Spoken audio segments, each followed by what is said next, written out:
I funded a $30,000 Dubai vacation to bond with my family, booking first-class seats and five-star hotels myself. Then my father texted me saying I was out because my brother's fiancée needed my spot. They forgot that I track corporate fraud for a living.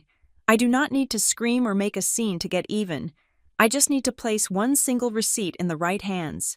My name is Stella Stewart. The glow of the laptop screen was the only light in my apartment. It was 7:18 in the evening on a Tuesday. The air conditioner hummed a low, mechanical drone that usually helped me focus. But tonight it sounded like a warning siren in the distance. I was looking at a PDF file. It was the finalized itinerary for the Stewart family Dubai Jubilee.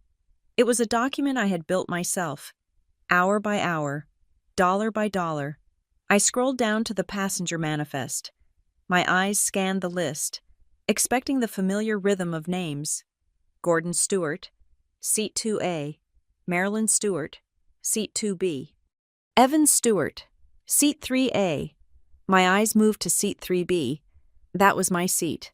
I had selected it specifically because it was on the left side of the aisle, away from the galley noise, perfect for the 14-hour flight. I had paid for that seat with a wire transfer that drained my bonus check from last quarter. Seat 3B? Tessa Miller. I blinked. I refreshed the browser, thinking it was a cache error. The page reloaded. The name remained, Tessa Miller, my brother's fiancée. I sat back in my chair. The ergonomic mesh dug into my spine. My heart did not race. My hands did not shake. In my line of work, panic is a liability. I work in forensic compliance and risk management for Northbridge Risk Group. When I see an anomaly in a ledger, I do not scream. I investigate. I look for the pattern. But this was not a corporate ledger. This was my life. My phone vibrated against the mahogany desk. It was a single notification. I looked down. Sender Dad. Stay home. Tessa is going instead. You understand. I stared at the text. It was not a question. It was not a request. It was a statement of fact, delivered with the casual brevity of someone canceling a lunch appointment, not a $30,000 international vacation. You understand. The phrase hung in the air, heavy and suffocating. It was a command disguised as an assumption. I picked up the phone and dialed his number. It rang once, twice, sent to voicemail. I called again. Voicemail immediately. He had declined the call. A second vibration. This time from Mom. Do not make a scene. People are watching. I looked around my empty apartment. The only thing watching me was the standby light on my television, but I knew what she meant. She meant the neighbors. She meant the extended family group chat. She meant the invisible audience of social status that my parents performed for every single day of their lives. I stood up. I needed to move. I walked to the window and looked out at the Charlotte skyline. The city lights were blurred by the condensation on the glass. I closed my eyes and the memory hit me. It was 4 months ago. We were on the patio at my parents' house. Dad had poured me a glass of expensive scotch, the kind he usually saved for his business partners. He had looked at me with a warmth that felt like sunlight after a long winter. You are so capable. Stella, he had said, I am so proud of the woman you have become. This family needs a win. We need a memory that is pure, no strings, just us. But cash is tight with the business expansion. Can you handle the logistics? It would be an investment in us. An investment. That was the word he used. I had transferred $30,000 the next week. I used my savings. I used the points I had aggressively accumulated over 5 years of corporate travel. I booked the Burj Al Arab. I booked the private desert safari. I booked the underwater dining experience. I wanted it to be perfect. I wanted, for once, to be the daughter who provided the joy. Not just the daughter who fixed the problems. And now, Seat 3B belonged to Tessa. I grabbed my keys. I did not reply to the texts. This was not a conversation to be had over digital signals. This required presence. The drive to my parents' house took 20 minutes. I drove in silence. No radio, no podcasts. Just the sound of the tires on the asphalt. My mind was already cataloging the variables. How could they change the name? The ticket was non-transferable without significant fees and identity verification. The hotel reservations were under my name. The credit card on file was mine. I pulled into the driveway. The house was lit up like a lantern. It was a sprawling colonial revival that shouted upper-middle-class stability. My father's BMW was in the driveway. Next to it was Evan's sedan, and tucked behind them was Tessa's bright red convertible. They were all there. I walked to the front door. I still had my key, a heavy brass piece that felt cold in my palm. I did not knock. I unlocked the door and stepped into the foyer. The smell hit me first. Roast beef and rosemary. It was the smell of Sunday dinners, of orchestrated family harmony. I heard laughter drifting from the dining room. It was the sound of glass clinking against glass. I walked down the hallway. The floorboards creaked under my boots, but no one heard. They were too busy celebrating. I stopped at the archway leading to the dining room. The scene before me was composed like a Renaissance painting. The chandelier was dimmed to a warm glow. The good china was out. The crystal wine glasses caught the light. Dad was at the head of the table. Mom was to his right. Evan was on the left. And there, in the seat opposite Dad, the seat that was traditionally reserved for the guest of honor, the seat that I usually occupied during these high-stakes family summits, sat Tessa. She was wearing a cream-colored dress that looked suspiciously similar to one I had worn last Christmas. Her hair was swept up in a loose chignon. She was leaning forward, laughing at something Dad had just said. Her hand rested on the table, and on her finger. The engagement ring sparkled. I watched them for 10 seconds. 10 seconds of observation. I noted the open bottle of wine, a vintage Cabernet, $80 a bottle. I noted the way Mom was watching Tessa with a look of desperate approval. I noted Evan's posture, slumped and passive, his eyes fixed on his plate. Then Dad saw me. He did not flinch. He did not look guilty. He stopped laughing, set his glass down, and smiled. It was a tight, practiced smile. "Stella," he said. His voice was booming, filling the room. "We were just wondering when you would get the message." The room went silent. Tessa turned to look at me.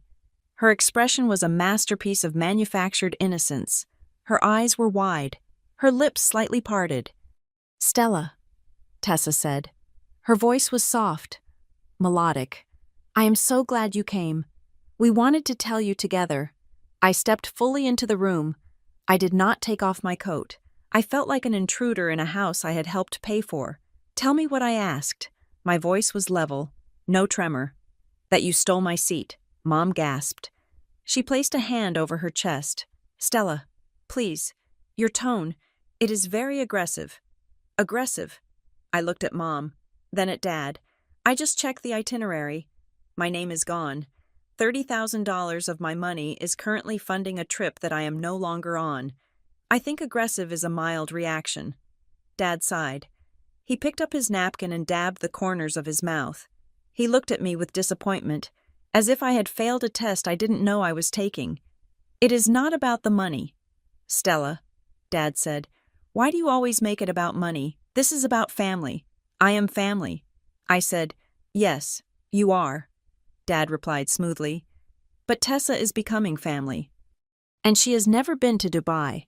Evan tells me she has been stressed with the wedding planning. They need this. We need this time to bond with her." "So you kick me off?" I asked. "You could have asked me to book another ticket. You could have discussed this.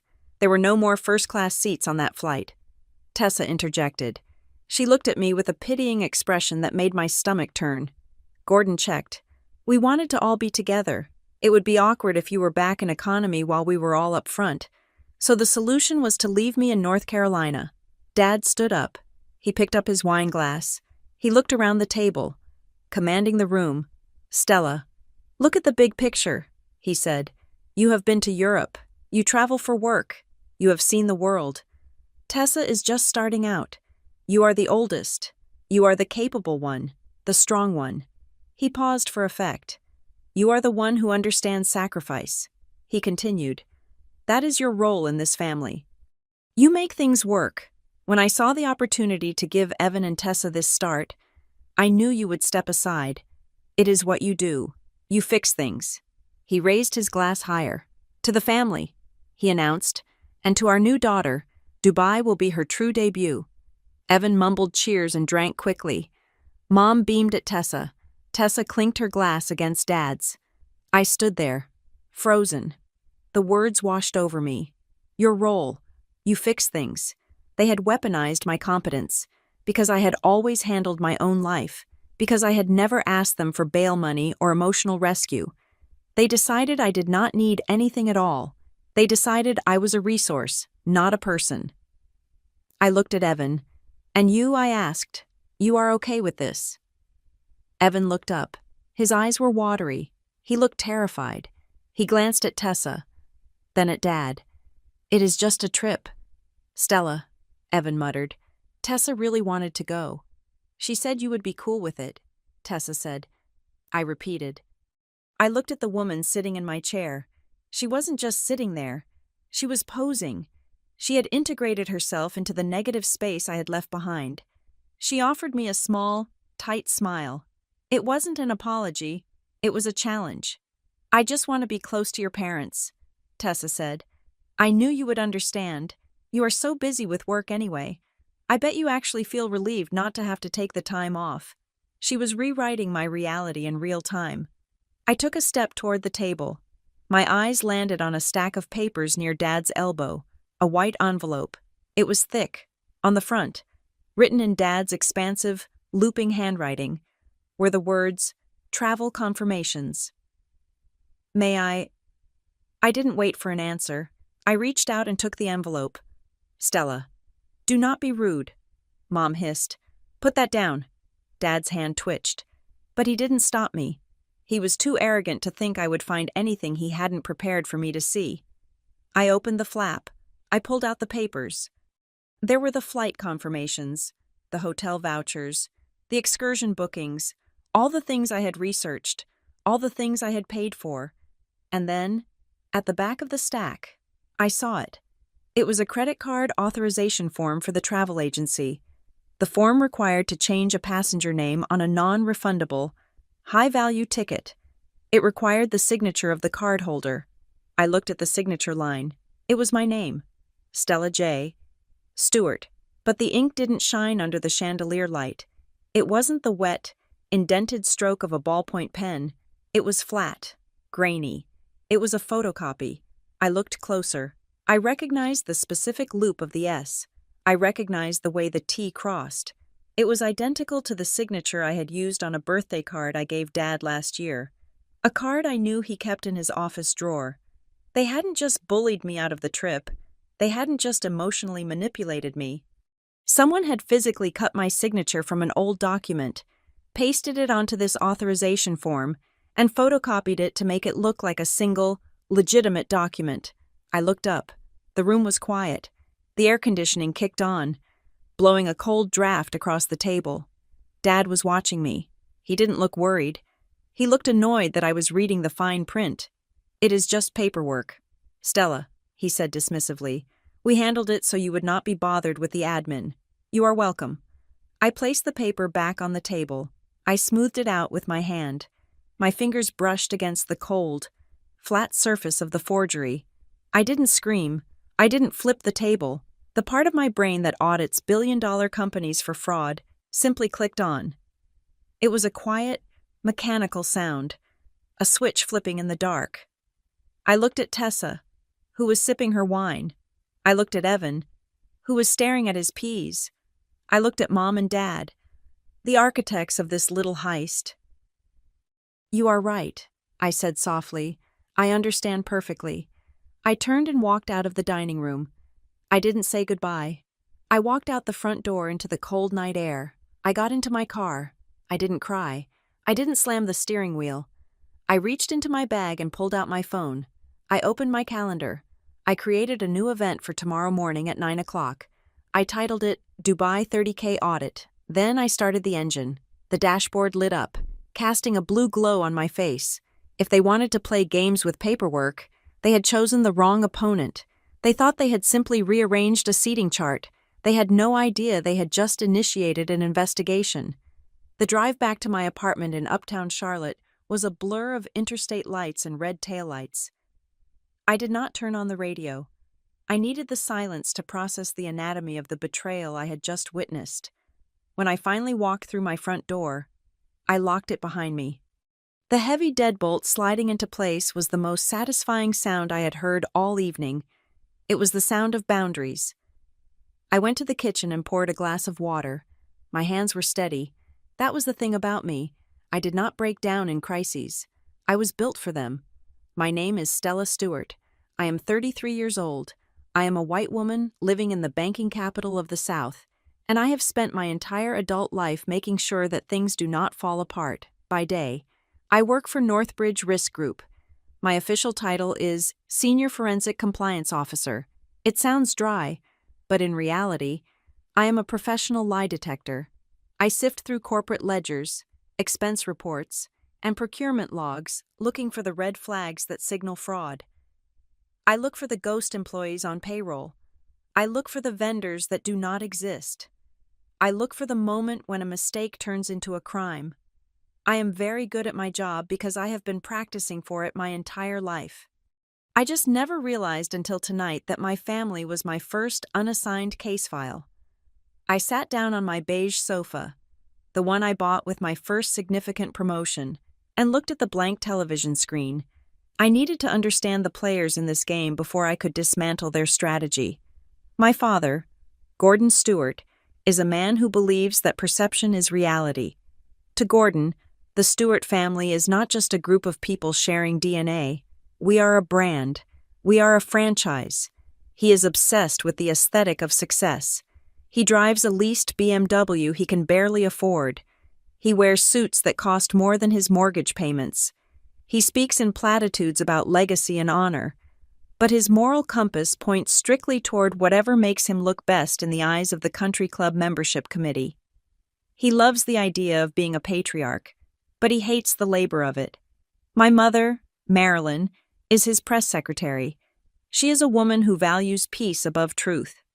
If the house is burning down, Marilyn's priority is to make sure the neighbors do not smell the smoke. She taught me from a young age that a woman's job is to smooth the edges, to absorb the shocks, to be the shock absorber so the men in the house can drive over potholes without spilling their coffee. Then there is Evan, my younger brother. He is 30 years old, but in the family narrative, he is perpetually 12. Evan is the golden boy, the heir apparent who never quite learned how to tie his own shoes, because someone was always kneeling down to do it for him. He is not malicious. He is just tragically, weaponizedly incompetent.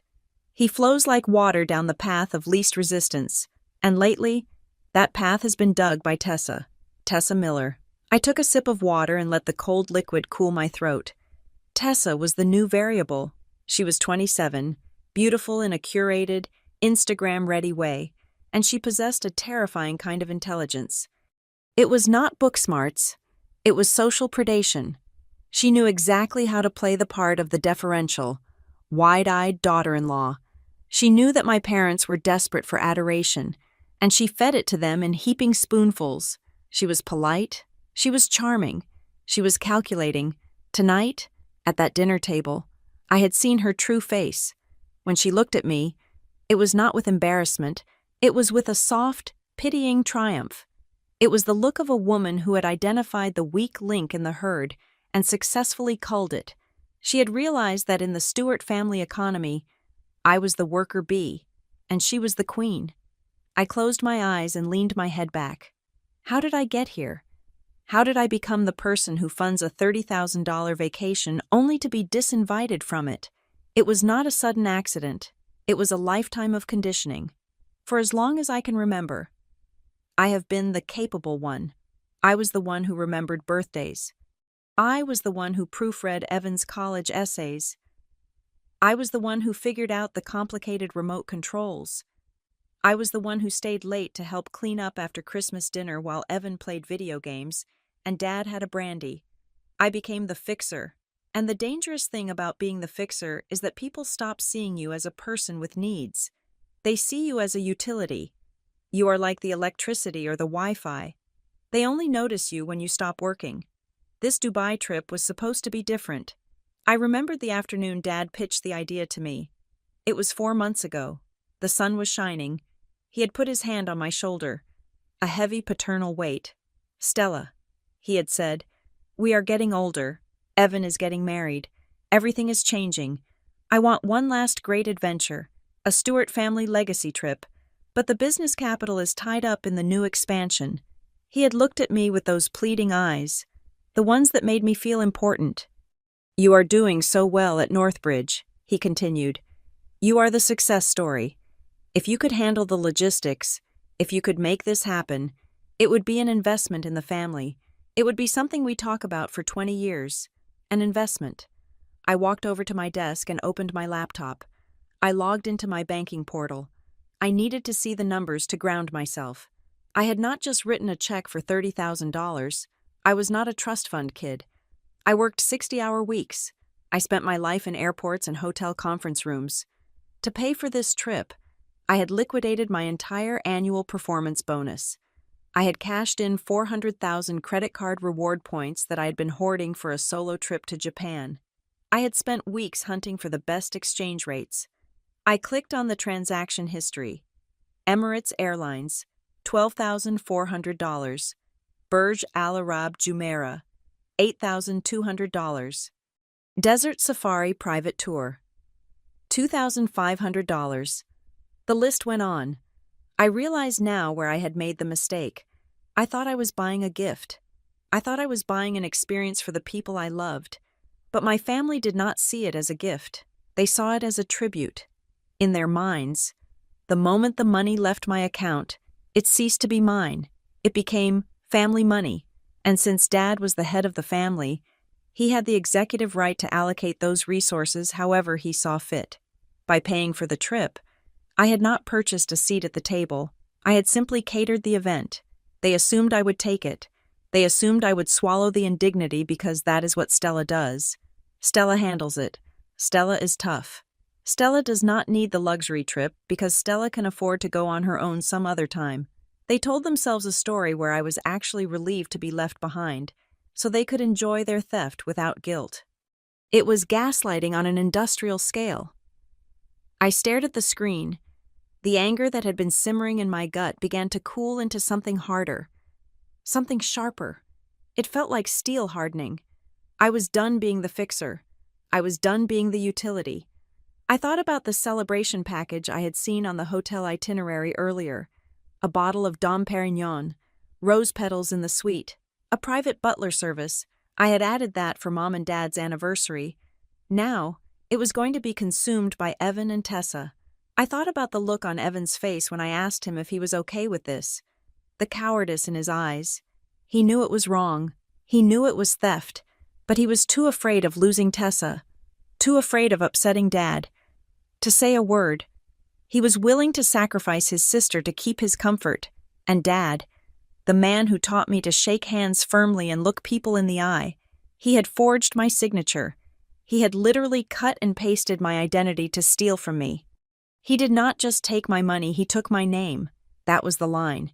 If they had just asked me for the money, I might have given it to them. If they had said, "Stella, we are short on cash. Can you help Evan and Tessa go on a honeymoon?" I would have probably written a check, because I loved them, but they did not ask. They erased me. They treated me like a glitch in the system that needed to be patched out. So the new version of the software, the Stewart Family 2.0 featuring Tessa, could run smoothly. I stood up and walked to the wall safe in my closet. I spun the dial, right to 24, left to 10, right to 33.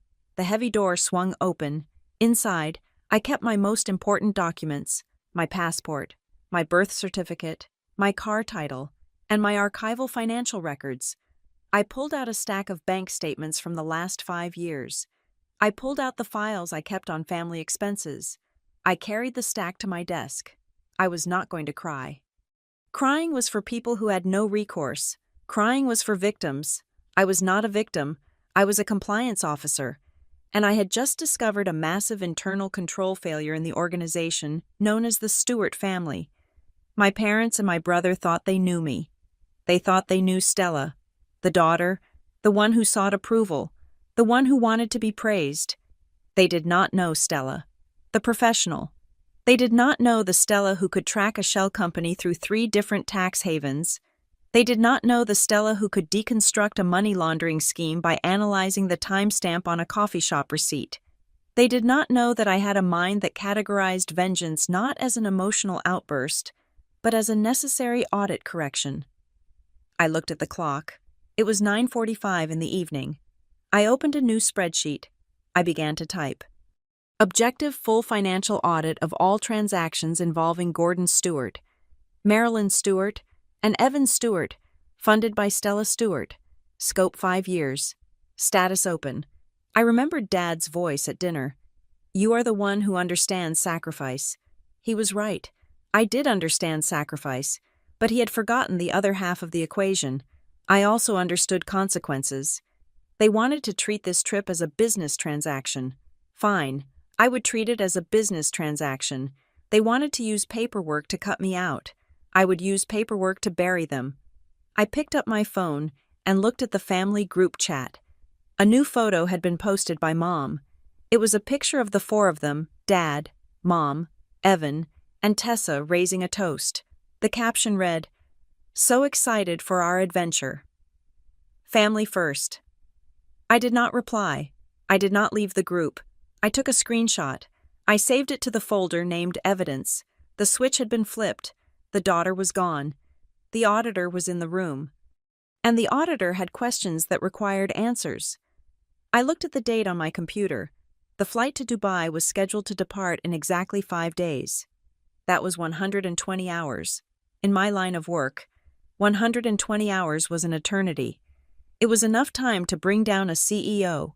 It was enough time to freeze assets. It was certainly enough time to ruin a vacation. I cracked my knuckles.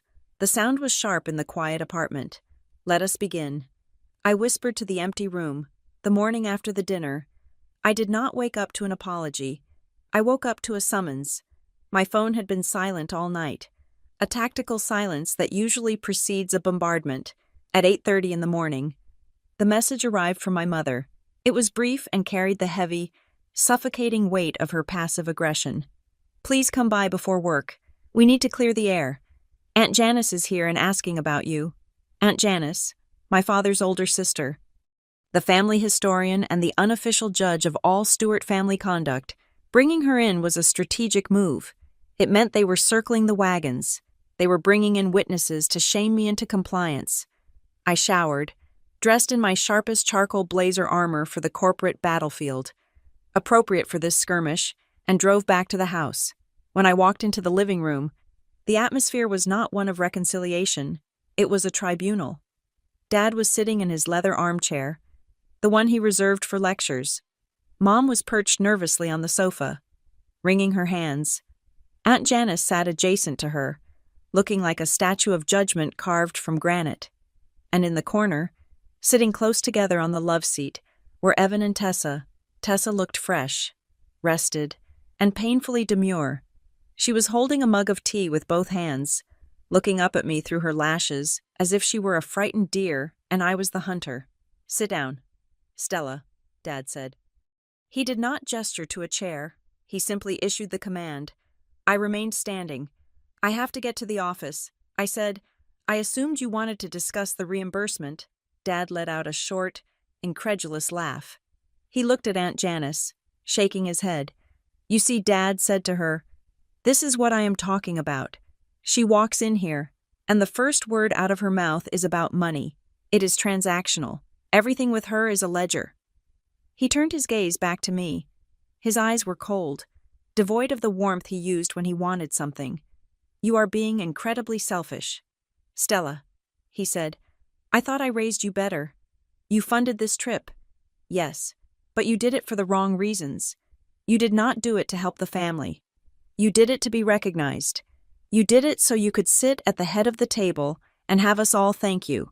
And now that the plan has changed slightly to benefit your brother, you are throwing a tantrum because you are not the center of attention. The accusation hit me in the chest. It was a masterclass in deflection. He was taking my generosity and repainting it as narcissism. I paid $30,000, I said, keeping my voice steady. I planned the itinerary. I booked the hotels. You are not just changing the plan. You are taking my property and giving it to someone else without my permission. Do not ruin this wedding." Mom interjected. Her voice was high and thin. "Evan and Tessa are so stressed. The wedding is in 2 months. This trip is their chance to relax, to bond with us. If you pull the funding now, if you make a scene, you are casting a shadow over their marriage before it even begins. Do you want to be that person? The bitter sister who ruined everything." She was rewriting the narrative in real time. If I objected to being robbed, I was the villain. If I accepted the theft, I was the good daughter. I looked at Evan. He was staring at the floor, refusing to meet my eyes. My watch buzzed on my wrist. I glanced down. A text message. From Evan. "Sis, I am sorry Tessa says you will understand. She says it is better this way." I looked up at him, then at Tessa. She was whispering something in his ear, her hand resting protectively on his knee. Tessa says, "My brother was not speaking. He was being ventriloquized. It is not about being bitter." I said to the room, "It is about respect, and it is about the fact that I am the one who paid." "And whose money is it?" "Really?" Dad asked. He leaned forward, his elbows on his knees. "You have done well. Stella, we are proud of you. But who supported you through college? Who gave you the down payment for your first car? We are a family. The money you put out is also for the family. It goes into the same pot. When you invest in us, you do not get to dictate the terms of how that investment is used." It was a breathtaking logic. The family pot. It was a concept that only existed when they needed my resources. When I needed help moving last year, the family pot was empty. When I needed a cosigner for my first apartment, the family pot was closed. But now, my $30,000 was apparently communal property. Actually, I said, legally, it is my money. It came from my bank account. The credit card is in my name. "Oh, stop it." Aunt Janice spoke for the first time. Her voice was like dry leaves scraping on pavement. "You are making a fuss over logistics. You are a single woman. Stella, you have your career. You have your freedom. Evan is building a family. The eldest daughter usually has to yield. It is the natural order. You step back so the new branch can grow. It is unbecoming to be so grasping." "Grasping," I repeated. "I am grasping for the vacation I bought." Tessa set her tea mug down on the coffee table. The ceramic made a sharp click. "Stella," she said softly. The room went quiet to hear her. "Please, I do not want to fight. I just never had a big family. I just wanted to be close to your mom and dad. I thought a trip like this, just the 4 of us, would help me really understand what it means to be a steward. I thought you would be happy that I want to love your parents this much." She looked at me with wide, wet eyes. It was a perfect performance. She had positioned herself as the daughter who wanted love, and me as the daughter who wanted control. "If you want to be close to them," I said, "you can pay for your own ticket." Dad stood up. The motion was abrupt. "Enough." He walked over to the sideboard and picked up a stack of papers. It was the itinerary folder again. He held it like a weapon. "There will be no refund," he said, "and there will be no more discussion. The changes have been made. The fees have been paid. Paid by whom I asked, because I saw a charge for a name change fee on my card alert this morning. $500. Dad waved his hand dismissively. "We used the card on file. It was easier. You will cover it. Consider it your wedding gift to them." I do not consent to that charge. I said, "I want the money back, or I want the trip transferred back to my name. Those are the options." Dad laughed. It was a cold, hard sound. "There are no options. Stella, you do not come into my house and make conditions. You are the child. I am the father.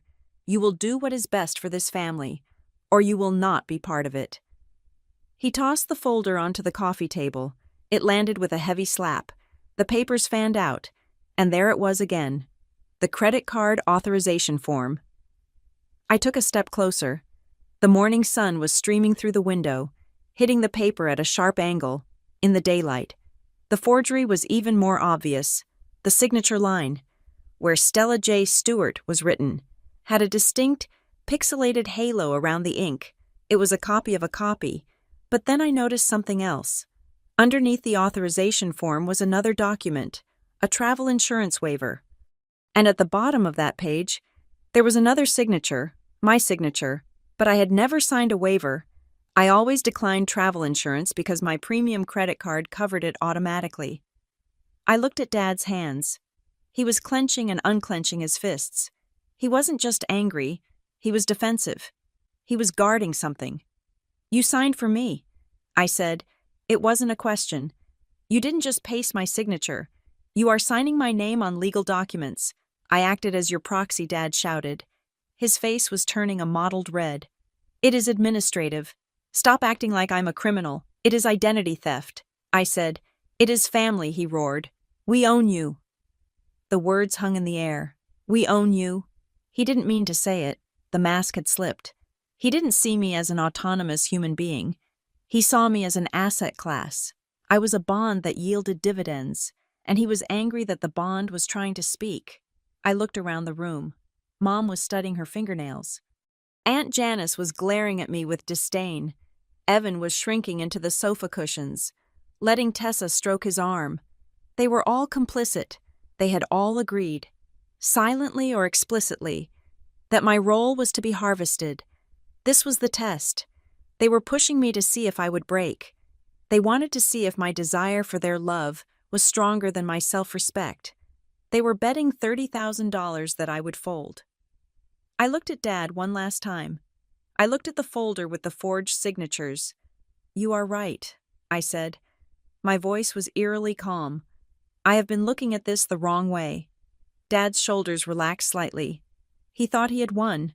He thought I was conceding. "I am glad you are finally showing some maturity," he said, smoothing his tie. "I am going to work now," I said. "Enjoy the trip preparation." I turned and walked out. I did not slam the door. I closed it gently, with the precision of a vault sealing shut. I walked to my car. I sat in the driver's seat and locked the doors. My heart was pounding, a slow, heavy rhythm against my ribs. I drove straight to my apartment. I did not go to the office. I called my assistant and told her I was taking a personal day. When I got home, I walked into my bedroom and knelt before the floor safe. I keyed in the combination. The mechanical tumble of the lock was the only sound in the apartment. I pulled out the heavy file box marked Financials. I took out every bank statement, every credit card agreement, every transfer receipt from the last 5 years. I carried them to the dining table. I opened my laptop. I did not just open a blank sheet this time. I opened the file I had named the night before Dubai 30K audit. I began to type, my fingers flying across the keys. Entry 1, unauthorized use of credit card, ending in 4092, amount $500, merchant Emirates Airlines, authorization method forged signature via photocopy. Witnesses Gordon Stewart, Marilyn Stewart, Evan Stewart, Tessa Miller, Janice Stewart. I looked at the stack of papers. I thought about Dad's words, "We own you." I reached for the scanner. I fed the first bank statement into the machine. The whirring sound of the scanner was the sound of a counterattack. "Let us see who owns whom," I whispered. They thought they had given me a test. They thought the question was, will she submit? They were wrong. The question was, how much evidence can she gather before the plane takes off? And I had 4 days left. The difference between a hunch and a conviction is documentation. In my line of work, we have a saying, if it is not written down, it did not happen. Conversely, if it is written down, it leaves a trail that can never be fully erased. My family had written everything down. They just assumed I would never bother to read the metadata. I sat at my dining table, which had now been converted into a command center. My laptop was open to 3 different browser windows. My phone was on speaker. I had a notepad to my right and a pen in my hand. It was 10:15 in the morning. I dialed the number for the concierge service of the high-end travel agency I had used to book the trip. I had selected them specifically for their discretion and attention to detail. I hoped those qualities would now work in my favor. The phone rang twice before a human voice answered. "Prestige Travel. This is David speaking. How may I assist you today?" Ms. Stewart David. Good. I remembered David. He was efficient. Hello, David, I said. My voice was the vocal equivalent of a starched white shirt, crisp, professional, and devoid of emotion. I am reviewing the finalized itinerary for the Dubai booking. Reference number 4. 7, 2, Bravo, 9. One moment, please, David said. I heard the clicking of a keyboard. Ah, yes, the Stewart family jubilee. I see the changes were finalized yesterday. Is there an issue with the new seating arrangements? I am just clarifying the billing for my records. I said, I noticed a significant charge on my statement this morning. Can you confirm exactly what that was for? Certainly, David replied. That was the expedited passenger name change fee and the fare difference. Since the ticket for seat 3B was originally issued in your name, and the new passenger, Ms. Tessa Miller, did not have a profile in our system, the airline required a full reissue of the ticket at the current market rate. The total came to $4,200. I wrote the number down on my notepad. $4,200. They had spent over $4,000 of my money just to erase me. And who authorized that charge, I asked. Mr. Gordon Stewart, David said promptly. He called in yesterday afternoon. He mentioned that you were unable to make the trip due to a work emergency and that you had authorized him to handle the switch. I see, I said. And did you require written authorization for a charge of that magnitude on a card that does not bear his name? Yes, of course. David sounded slightly defensive now. We follow strict protocol. Mr. Stewart emailed over the authorization form signed by you, along with a copy of your driver's license. My blood ran cold. The driver's license. Dad had a copy of my license from when I rented a car for them last Christmas. He had kept it. He had kept everything. David, I said, keeping my tone even, could you please forward that authorization email to me right now? I need it for my expense report. Absolutely. Sending it now to the email on file. Thank you. I hung up. A moment later, my inbox pinged. I opened the attachment. It was a PDF. I zoomed in to 400%. There it was, the authorization to charge.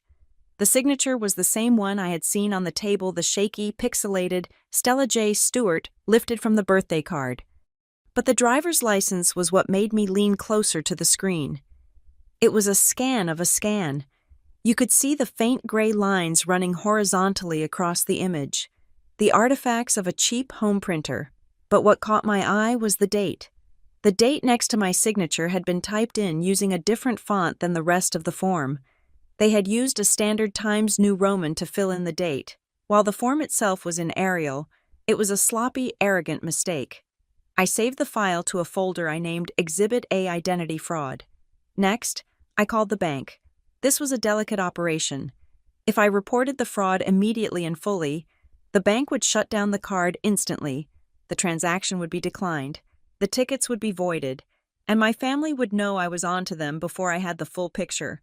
I needed to keep the line open just long enough to see how deep the rot went. I navigated the automated menu until I reached the fraud department. This is Northbridge Risk Group calling on behalf of the account holder, I said, slipping into my professional persona. I am flagging a series of transactions for monitoring. I do not want to close the card yet. I want to place a trace on all activity originating from the United Arab Emirates or travel agencies within the next week. We can set up a conditional alert, the agent said, but if you suspect unauthorized use, we recommend immediate closure.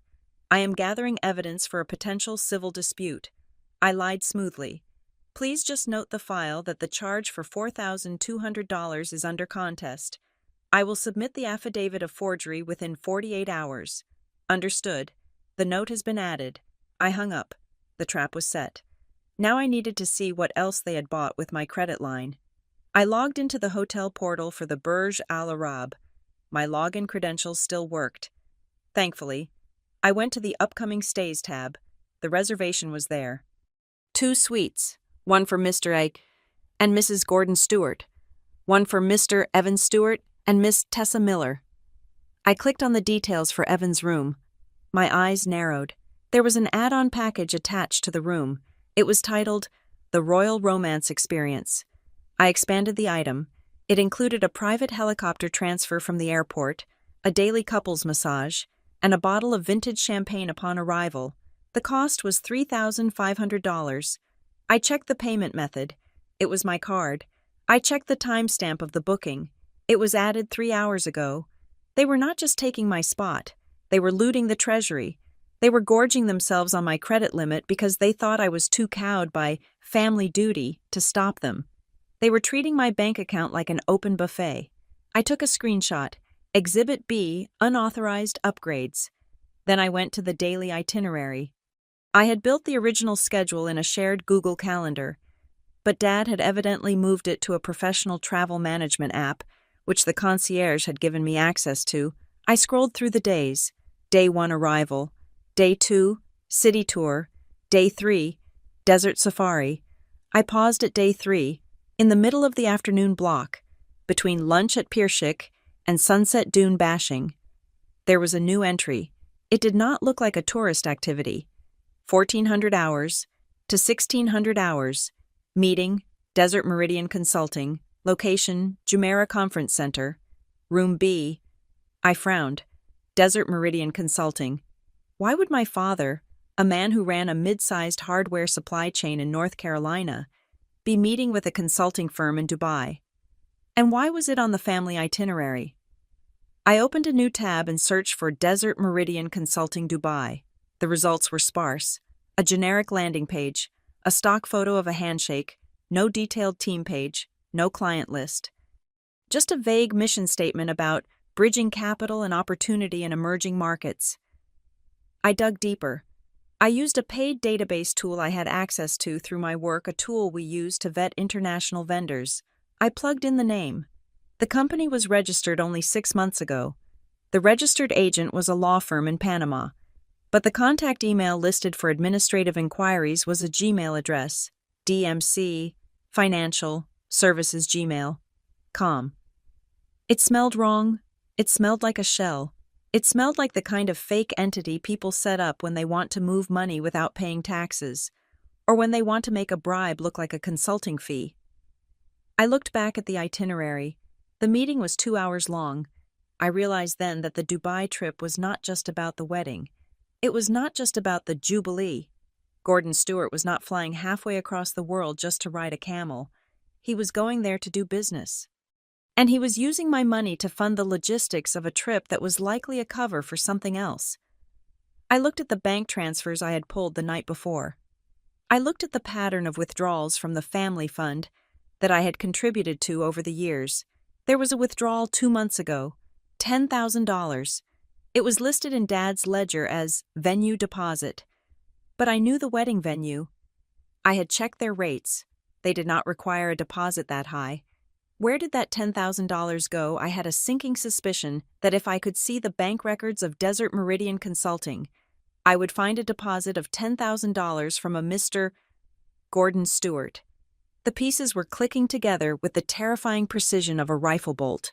They needed me to pay for the trip because Dad's liquidity was tied up in this investment. They needed me to stay home because if I were there, sitting at the lunch table, I would ask questions. I would ask why Dad was disappearing for 2 hours in the middle of the day. I would ask who Desert Meridian was. They removed me not just to give Tessa a seat. They removed me because I was a liability. I was the auditor. And you do not bring the auditor to the scene of the crime. I sat back. My coffee had gone cold. I had enough. I had the forgery. I had the theft of services. And now I had the motive. I needed to fire a warning shot. I needed them to know that I was watching, but I needed to do it in a way that would make them panic, not retreat. I wanted them to get on that plane. I wanted them to fly all the way to Dubai, thinking they had gotten away with it, only to find the ground crumbling beneath them when they landed. I opened my email client. I composed a new message. To Gordon Stewart. Subject signature. I did not write a long paragraph. I did not ask how could you. I did not beg. I typed one single line. Dad, we need to talk about the signature on the authorization form. I hit send. I watched the screen. My email client had a tracking pixel embedded in the message. It would tell me when the email was opened. 1 minute passed, 2 minutes passed. Then, the notification popped up in the corner of my screen. Opened by Gordon Stewart. Location Charlotte. NC. Device iPhone. He had seen it. I waited for the phone to ring. I waited for the angry text. I waited for the excuse. But nothing came. The silence stretched out. I smiled. It was a cold, humorless smile. He wasn't calling because he was scrambling. He was calling Mom. He was calling Tessa. He was trying to figure out how much I knew. He was trying to figure out if I was guessing or if I had proof. He would try to bluff. He would try to say I was crazy, but he didn't know that I had already downloaded the PDF. He didn't know I had the metadata. He didn't know that Desert Meridian was now on my radar. I closed my laptop. The first layer of the paint had been peeled back. Underneath the family jubilee, there was rot, and I was going to expose every square inch of it. I picked up my phone and sent a text to the only person in the family I still trusted. Aunt Valerie, are you free for coffee? I need to show you something involving Dad's accounts. It was time to expand the investigation. The email to my father sat in his inbox, marked as read, a digital landmine that he had stepped on but not yet triggered. While he sweated in silence, likely consulting with my mother on how to gaslight me further, I turned my attention away from the immediate theft of my vacation and toward the larger ecosystem of the Stewart family finances. In my profession, we have a rule: fraud is rarely an isolated event. It is a habit. It is a muscle that gets stronger the more it is exercised. If my father was willing to forge his daughter's signature to save $4,000, what was he willing to do for $40,000 or $400,000? I opened a new tab on my browser and logged into a secure cloud storage drive I had set up years ago. As the capable one, I had often been tasked with digitizing family records, tax returns, property deeds, investment summaries. Dad had handed me boxes of paper receipts and asked me to make them make sense for the accountant. I had done so, but I had also kept copies. I started tracing the family investment fund. This was a casual, high-pressure pool of money that Dad managed. He had convinced his siblings, my aunts and uncles, that he had access to exclusive, high-yield real estate bonds through his business contacts. For a decade, they had been writing him checks, $5,000 here, $10,000 there. It was their retirement padding, their rainy day funds. I pulled up the ledger I had created 2 years ago, the last time I had formally reconciled the accounts.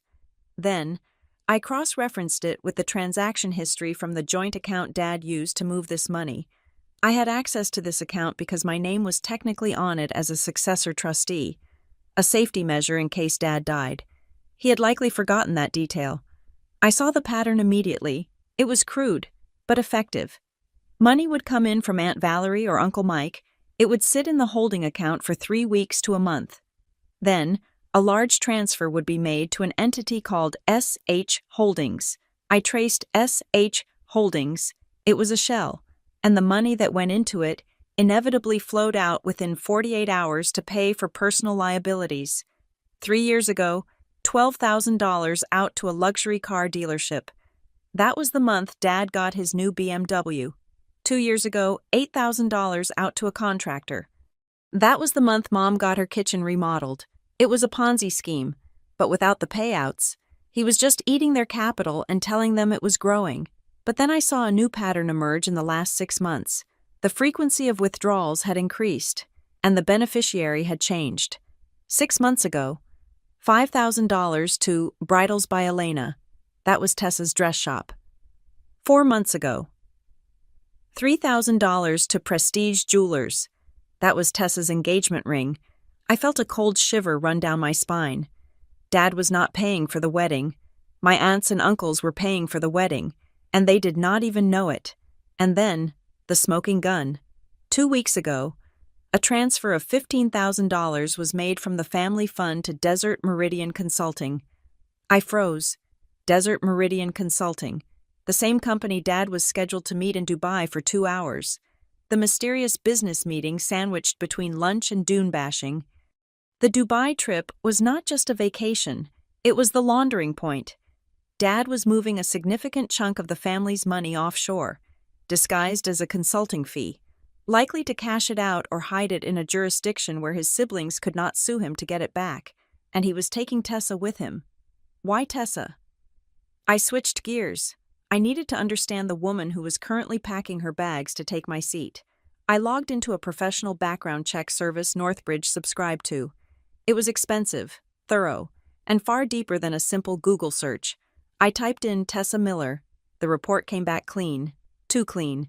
Credit score 720, no criminal record, current address listed as my brother's apartment. But in forensic accounting, we look for gaps. I looked at her social security trace. There was a period of 3 years, starting 7 years ago, where Tessa Miller seemed to have no financial footprint, no credit cards opened, no utility bills. I looked at the known aliases section. Usually, this is just misspellings. But there was one name that popped up linked to an old address in Florida. Teresa Vance. I ran a new search for Teresa Vance. The screen filled with red flags. Teresa Vance, born in Tampa, Florida. Age matches Tessa. Civil judgment, 3 years ago.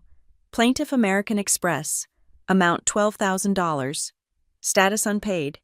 Civil judgment 4 years ago. Plaintiff, the Grand Floridian Resort. Amount $5,000 for theft of services. I pulled the docket for the resort case. The details were dry. Legal text. But the story was clear. The defendant had checked into a suite using a credit card that was later reported as compromised. She had racked up room service and spa charges, then vanished before the card was declined. I sat back in my chair. The air in my apartment felt heavy. Tessa was not just a gold digger, she was a professional grifter. She had changed her name, moved north, and reinvented herself as the sweet, naive girl who just wanted a family, and she had found the perfect mark in the Stewart family.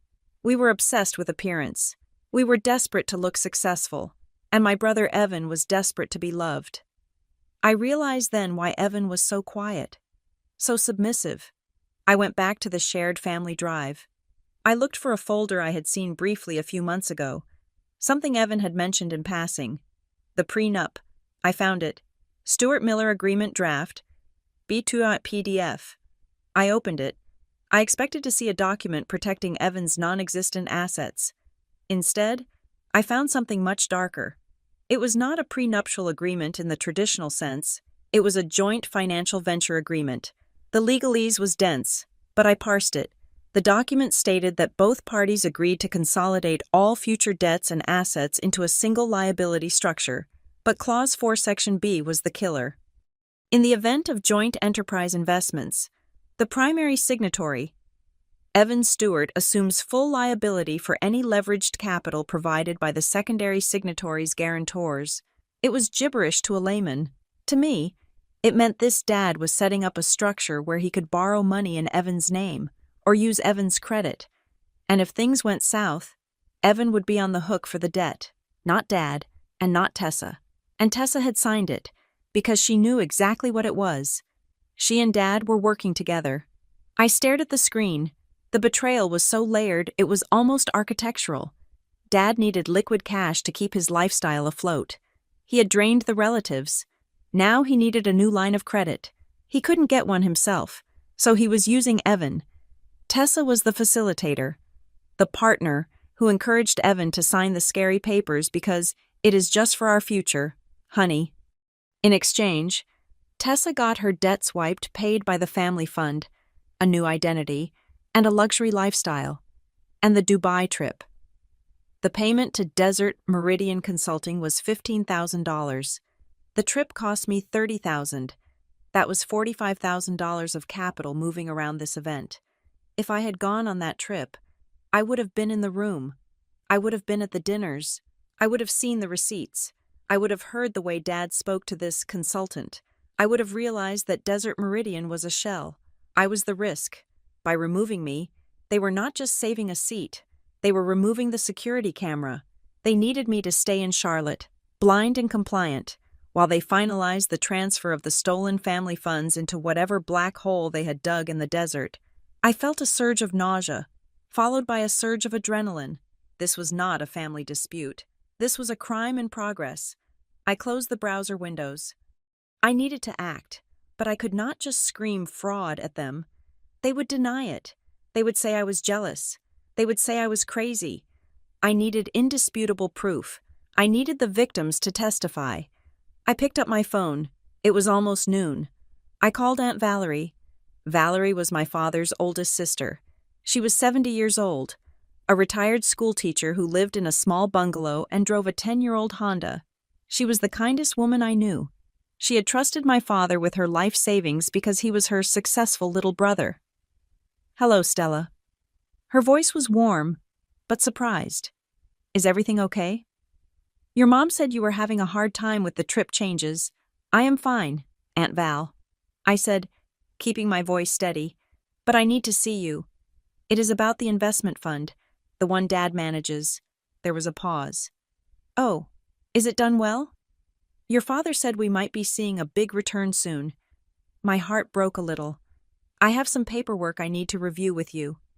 Can I come over? Now?"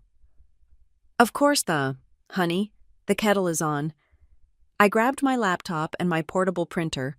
I drove to her house in a daze. When I arrived, I did not waste time with pleasantries. I sat her down at her kitchen table. I opened my laptop. I did not show her the scary graphs first. I showed her the transfers. "Aunt Val," I said, "do you remember writing a check for $5,000 last June? You said it was for the bond fund." "Yes," she said, adjusting her glasses. "Here's that $5,000, I said, pointing to the screen. "It went into Dad's holding account on June 4th. On June 6th, $5,000 was transferred to Bridals by Elena." She stared at the screen. "Who is Elena?" "It is a dress shop," I said gently. "It paid for Tessa's wedding dress." Valerie went pale. "No, Gordon said that money was in municipal bonds. He sent me a statement. I suspect the statement was typed up on his home computer." I said, "Val, I need you to be brave. I think he has spent it all. Yours, Uncle Mike's, Aunt Janice's." She put her hand over her mouth. Her eyes filled with tears. "But why?" "He has so much. He has the appearance of much." I said, "He has debt. And now, he is taking a $30,000 trip to Dubai using my money, and he is meeting a fake consultant to move what is left of your money out of the country." She looked at me.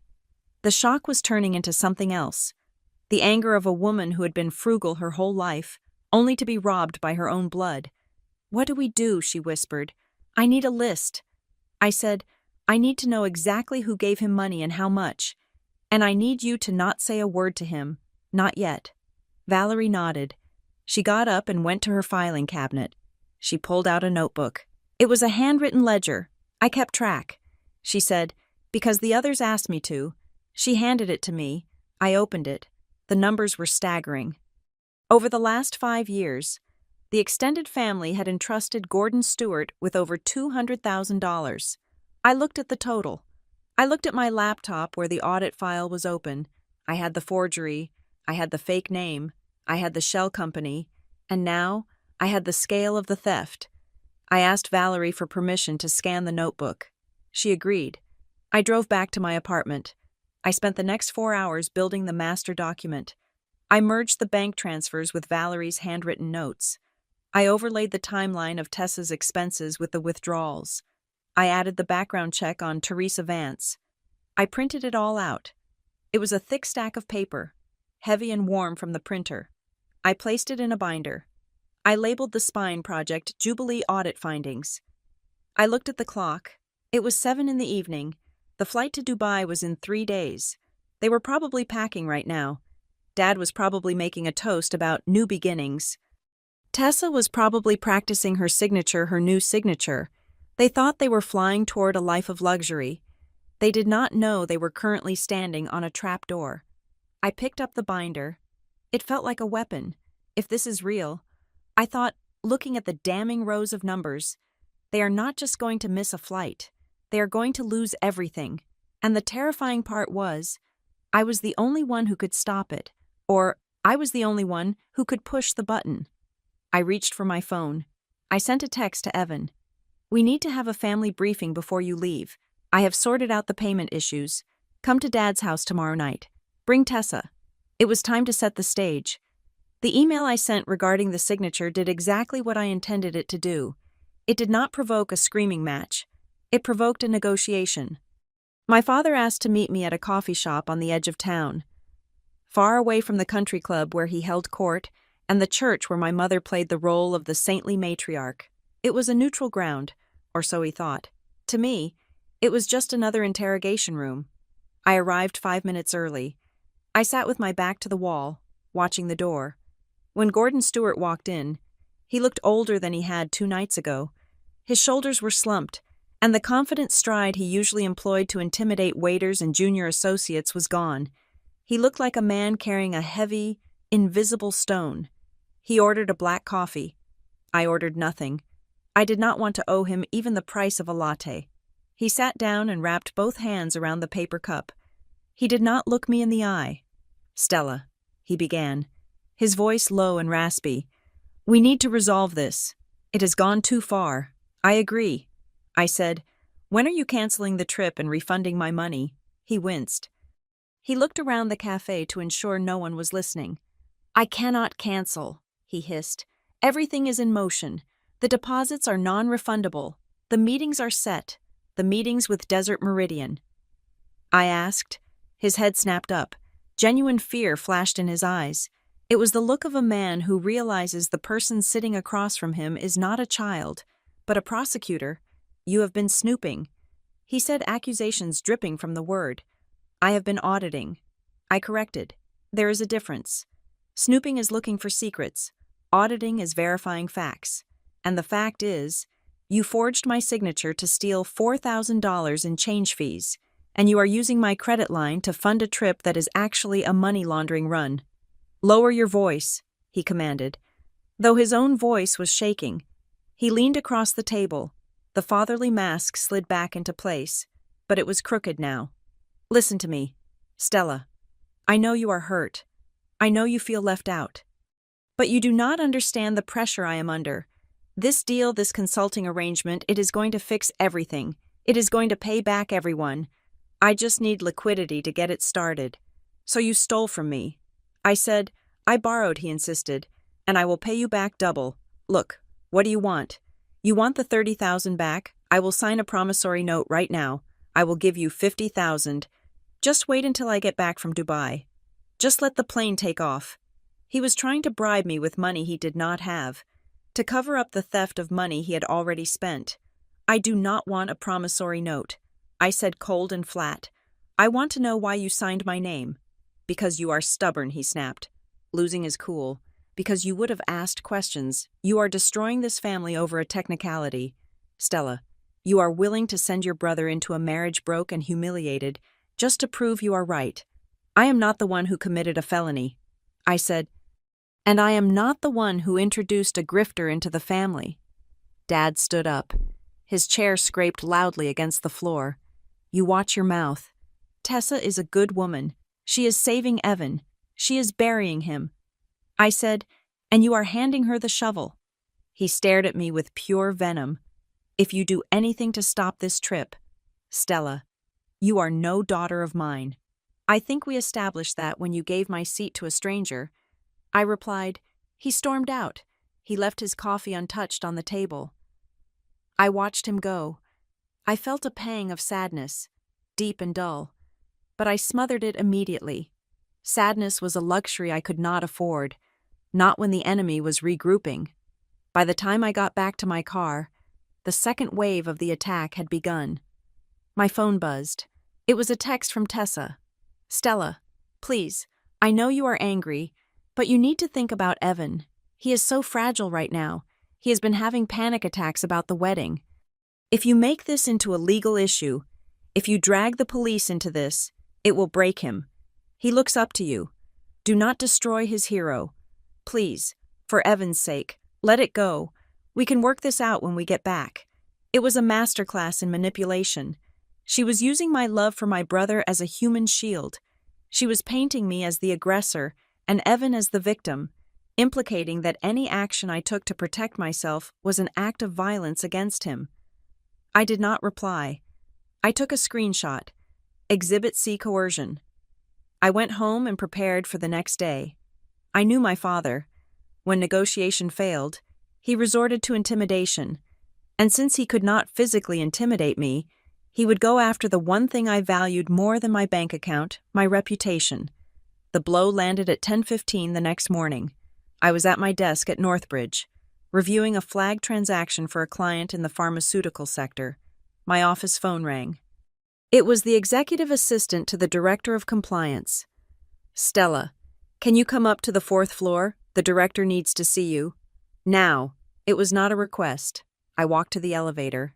My stomach churned, but my face was a mask of professional detachment. I walked into the director's office. He was a stern man named Marcus, someone I respected deeply. He looked uncomfortable. "Sit down, Stella," Marcus said. He pushed a piece of paper across the desk. It was a transcript of a phone call received on the anonymous ethics hotline an hour ago. Caller claims that Senior Officer Stella Stewart is utilizing Northbridge proprietary software and database access to conduct unauthorized surveillance on private citizens, specifically family members and their associates. Caller alleges you are harvesting financial data for personal vendettas. It was the nuclear option, in my field. An accusation of data misuse is a career death sentence. Even the rumor of it can get you blacklisted. Dad had called, or maybe Tessa. It didn't matter. They had tried to get me fired to cut off my resources and discredit my testimony. Marcus looked at me. "Stella, you know I have to open a formal inquiry. This is a termination-level offense if true." I did not flinch. I did not apologize. I reached into my bag and pulled out a flash drive. "I expected this," I said calmly. Marcus raised an eyebrow. "I am currently conducting a personal audit regarding identity theft committed against me." I stated clearly, I have been careful to firewall my personal investigation from my professional duties. I have not used a single Northbridge code, client login, or proprietary database. I pointed to the flash drive. On this drive, you will find a timeline of every search I have conducted in the last 72 hours. You will see receipts for the public record searches, paid for with my personal credit card. You will see the logs from the background check service, which I subscribe to personally as a freelancer. I access them from my personal laptop, on my home network. I leaned forward. "The person who called you is likely the perpetrator of the fraud I am investigating. They are trying to weaponize this department to silence a victim. I am formally reporting this attempt at retaliation to you and the HR department." Marcus looked at the drive, then at me. He saw the steel in my eyes. He knew my work. He knew I was meticulous. "I still have to run the internal audit," Marcus said, but his voice was softer. "It will have to scrape your workstation." "Do it," I said. "You will find nothing but work." "Okay," Marcus said. "I will suspend the inquiry pending the IT review. You are clear to work. But Stella, keep your home life at home." "I am trying," I said. "But they just brought it to the office." I walked back to my desk. My hands were trembling slightly now. That had been close. If I had been sloppy, if I had used the company LexisNexis account just once to check Tessa's name, I would be walking out with a cardboard box right now. But I wasn't sloppy, and now I was furious. They had tried to take my livelihood. They had crossed the line from family drama into total war. I checked my personal email. Dad had been busy. There was a new email in the extended family thread. Subject: prayers for Stella. "Dear family, I write this with a heavy heart. Stella is going through a severe mental health crisis. The stress of her job has finally gotten to her. She is becoming paranoid and delusional. She has created a fantasy that we are stealing from her. It is heartbreaking to watch. We are going to Dubai to give her space to heal. But please, if she contacts you with wild accusations, just ignore her. She needs rest, not engagement. We are handling it." He was isolating me. He was painting me as the crazy spinster so that when the truth came out, everyone would view it through the lens of my breakdown. I stared at the screen. The audacity was breathtaking. I did not reply to his email. I did not write a long defense. I did not attach the PDF of the forgery. I picked up my phone and opened the family WhatsApp group. It contained 30 people. Aunts, uncles, cousins, everyone. I typed a single message. To anyone who has contributed money to Gordon Stewart's family investment fund or bond portfolio in the last 5 years, please direct message me immediately. I am conducting an audit of the accounts. I hit send. For 10 seconds. Nothing happened. Then, the phone began to buzz. Buzz. Uncle Mike. Buzz. Cousin Sarah. Buzz. Aunt Janice. Buzz. Buzz. Buzz. The messages poured in like rain. Stella. I gave him $10,000 last year. Is it okay I sent $5,000 for the wedding fund? Why Stella? He said the bond matured next month. What is going on? I gave him my settlement check. $15,000. I watched the numbers climb. It wasn't just $200,000. It was closer to $300,000. He had taken money from Cousin Sarah's college fund.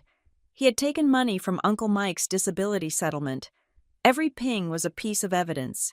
Every text was a nail in the coffin of the Stewart family brand. I spent the rest of the afternoon replying with a standard template. Please send me a screenshot of the transfer or a photo of the check. I am compiling a master file. I did not tell them it was gone. Not yet. I just gathered the data. By 6 p.m, I had a digital pile of receipts that would send my father to prison for 5 years. I left the office and walked to my car. The sun was setting, painting the sky in bruises of purple and red. My phone rang again. I looked at the screen. It was Evan. I answered. Hello? Evan. His voice was small, broken. Sis, he stammered. Tessa. Tessa is freaking out. She says you are hacking her. She says you are ruining everything. I am not hacking anyone. I said, I am balancing the books. Dad is saying Dad says you are sick. Evan said, he sounded like he was crying. But Aunt Val called me. She said you showed her proof. Proof about the dress money. I did. I said, there was a long silence on the other end. Sis, Evan whispered, do you really have it? The proof I have everything. Evan, the signatures, the bank transfers, the shell company. Desert Meridian, he asked. The company Dad is meeting. Yes, it is a fake company. Evan, they are moving the money offshore. I heard a sharp intake of breath. Evan, I said, softening my voice, I need you to look at me. Not at Dad. Not at Tessa. Look at the facts. You are about to marry a woman who has a history of fraud, and you are about to get on a plane paid for with stolen money. If you get on that flight, you are an accomplice. I do not know what to believe. He sobbed. Then come see me, I said. Tomorrow night, before the rehearsal dinner. Come to Dad's house. I am holding a briefing. Tessa won't let me go alone. He said. Good, I replied. Bring her. Bring her parents. Bring everyone. I want them all to see it. His voice trembled. Are you sure Tessa isn't lying? Are you sure she isn't just mistaken Evan? I said, grifters do not make mistakes. They make plans. I hung up. The investigation was over. The trial was about to begin. The text message from Evan came at 6 a.m. It was brief, fearful, and carried the clandestine urgency of a hostage trying to contact the outside world. Meet me at Freedom Park, the bench by the lake. 8 a.m. Don't tell Dad. I arrived at 7:45. The park was quiet, save for a few joggers exhaling plumes of mist into the crisp morning air. I sat on the damp wooden bench, clutching a folder against my chest. It wasn't the thick, comprehensive binder I had prepared for the family confrontation. It was a slimmer dossier, curated specifically for my brother. Evan arrived 10 minutes late. He was walking fast, looking over his shoulder as if he expected Tessa to pop out from behind an oak tree. When he got closer, my heart broke a little. He looked exhausted. There were dark circles under his eyes, and he hadn't shaved. He wore a hoodie that was slightly too large for him, making him look less like a 30-year-old man about to get married and more like the teenager who used to come into my room to ask for help with his math homework. He sat down on the far end of the bench, leaving a foot of space between us. She is at yoga, he said, his voice raspy. I told her I was going to get coffee. Hello, Evan, I said softly. He rubbed his face with both hands. Dad is going crazy. Stella. He is saying you have lost your mind. He says you are threatening to sue the family. He is talking about restraining orders. And what does Tessa say? I asked. Evan flinched at her name. She is scared. She says you are obsessed with her. She says you are jealous because I finally found someone who puts me first. I looked at the ducks gliding across the glass-like surface of the pond. Is that what they told you? That I was removed from the trip because I was jealous? Evan looked down at his sneakers. He began to pick at a loose thread on his jeans. Dad said you were spiraling, Evan admitted, his voice barely a whisper. He told me that you have always been controlling, that you use money to hold power over us. He said that having you in Dubai would be toxic, that Tessa needed to feel safe, and you made her feel judged. I nodded slowly. It was a smart narrative. It used my competence against me. Because I was the one who organized everything, it was easy to paint me as the dictator. Evan, I said, turning to face him, I want you to look at something, and I want you to promise me you will just look. You do not have to say anything, just look. I opened the folder. I pulled out the first document. It was the credit card authorization form for the name change, the one with the pixelated, cut-and-paste signature. You know my handwriting. I said, you have seen it on birthday cards for 3 decades. He looked at the paper. He squinted at the signature line. It looks weird, he said. It is a photocopy. I explained. Dad took it from an old card. He pasted it here to authorize a charge of $4,200 on my credit card. That charge was to remove my name and add Tessa's. Evan shook his head. No. Tessa said she told me you offered. She said you called Dad and said, let Tessa have my seat. It is my wedding gift to them. She cried about it. Stella.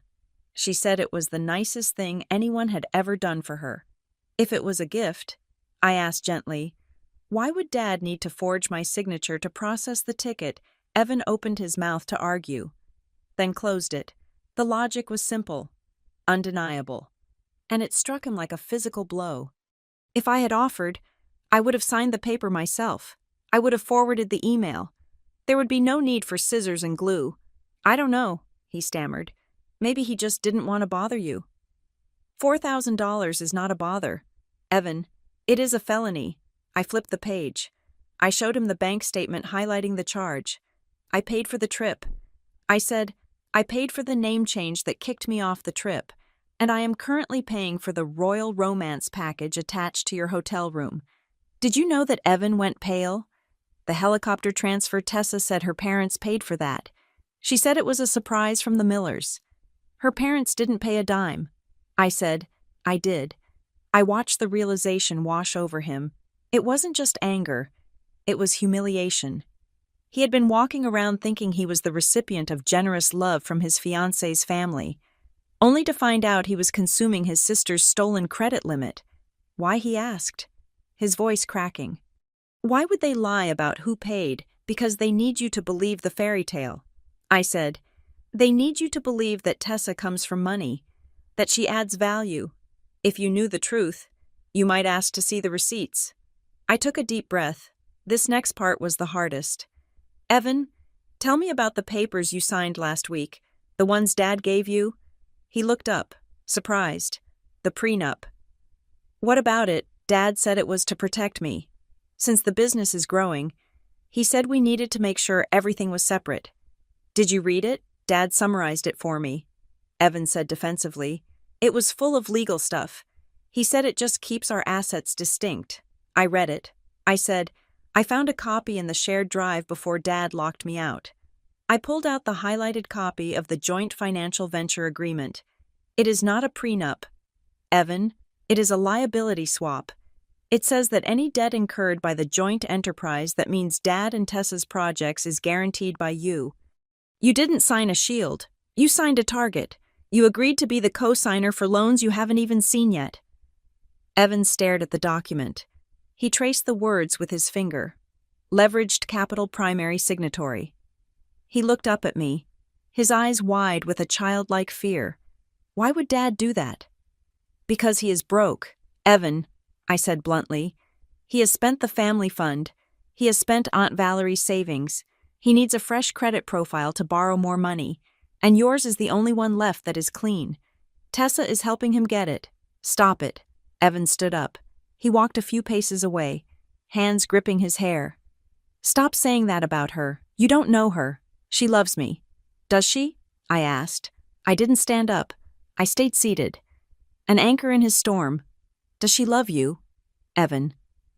Or does she love the idea of being a steward? He turned back to me, tears streaming down his face. She is the only person who listens to me. She understands me. She has had a hard life. Stella.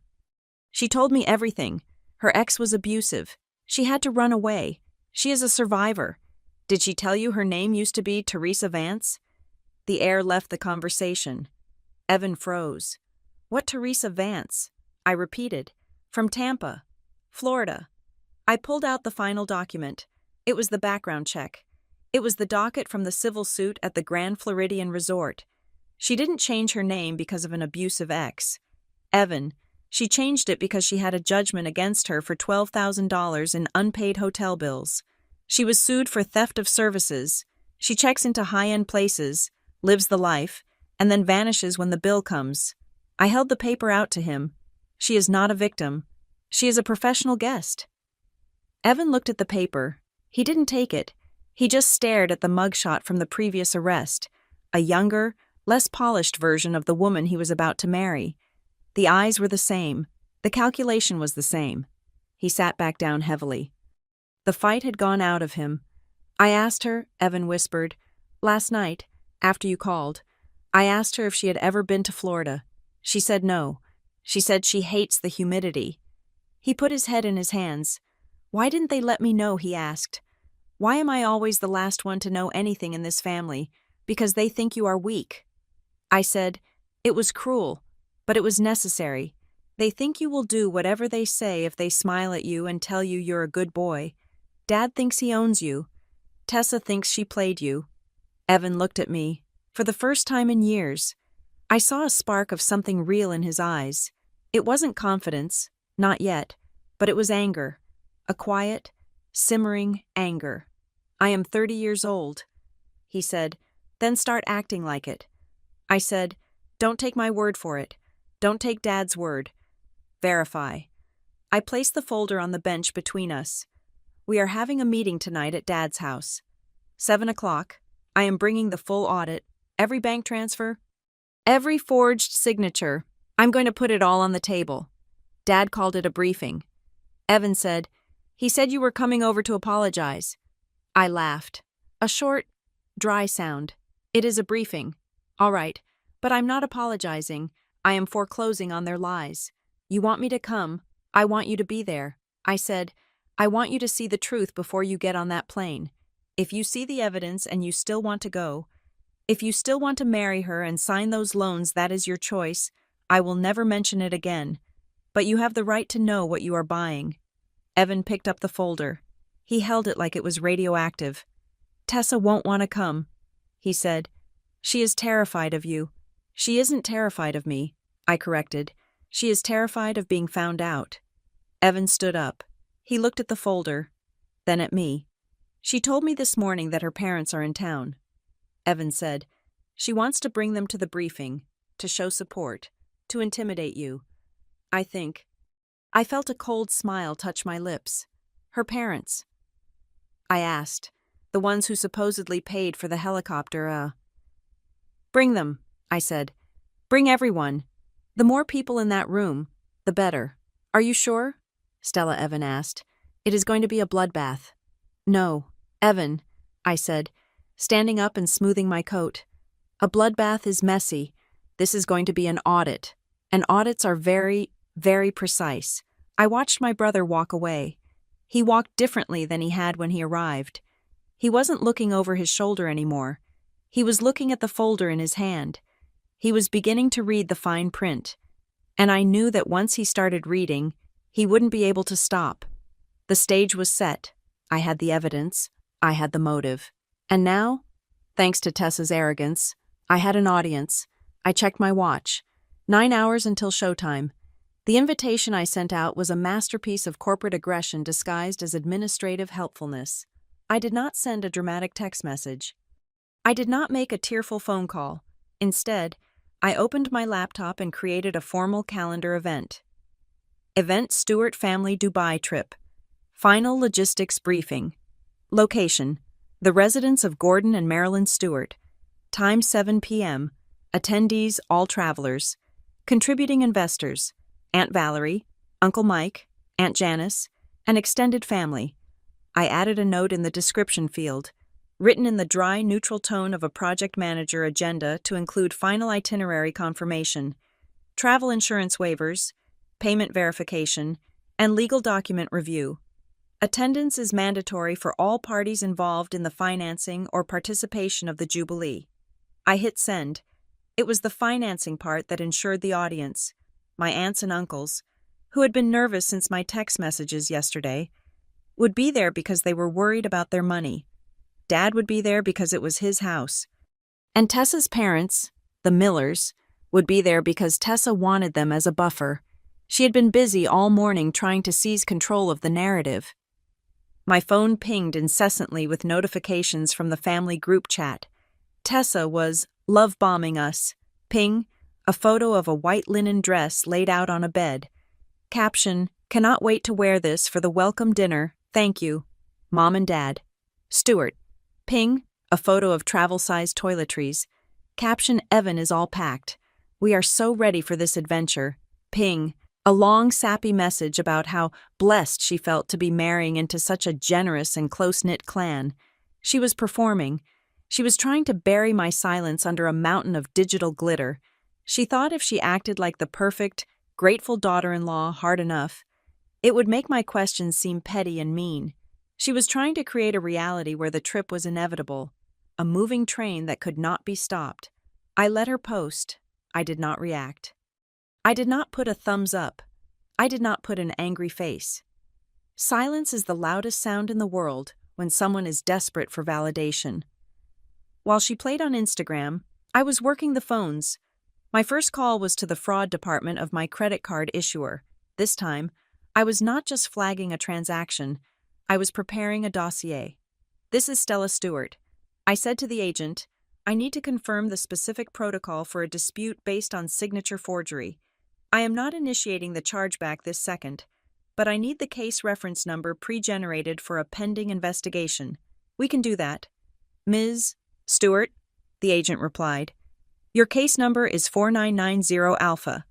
Once you give the verbal authorization, we will freeze the card, reverse the $4,200 charge, and flag the merchant in this case, the travel agency for accepting fraudulent authorization, and the timeline for the reversal I asked. Immediate, the agent said. And since the travel agency will lose the funds instantly, they will likely void the associated tickets within the hour to mitigate their own loss. Perfect, I said. Keep that file open. I will call you tonight. I wrote the case number down on a sticky note. 499YOA. It looked like a random string of characters, but it was the kill code for the entire vacation. My next call was to David at Prestige Travel. David, this is Stella Stewart. I said, I am calling to place a strict security lock on the booking reference 472 Bravo 9. Ms. Stewart. David sounded tired. Your father called 3 times this morning checking on the status of the tickets.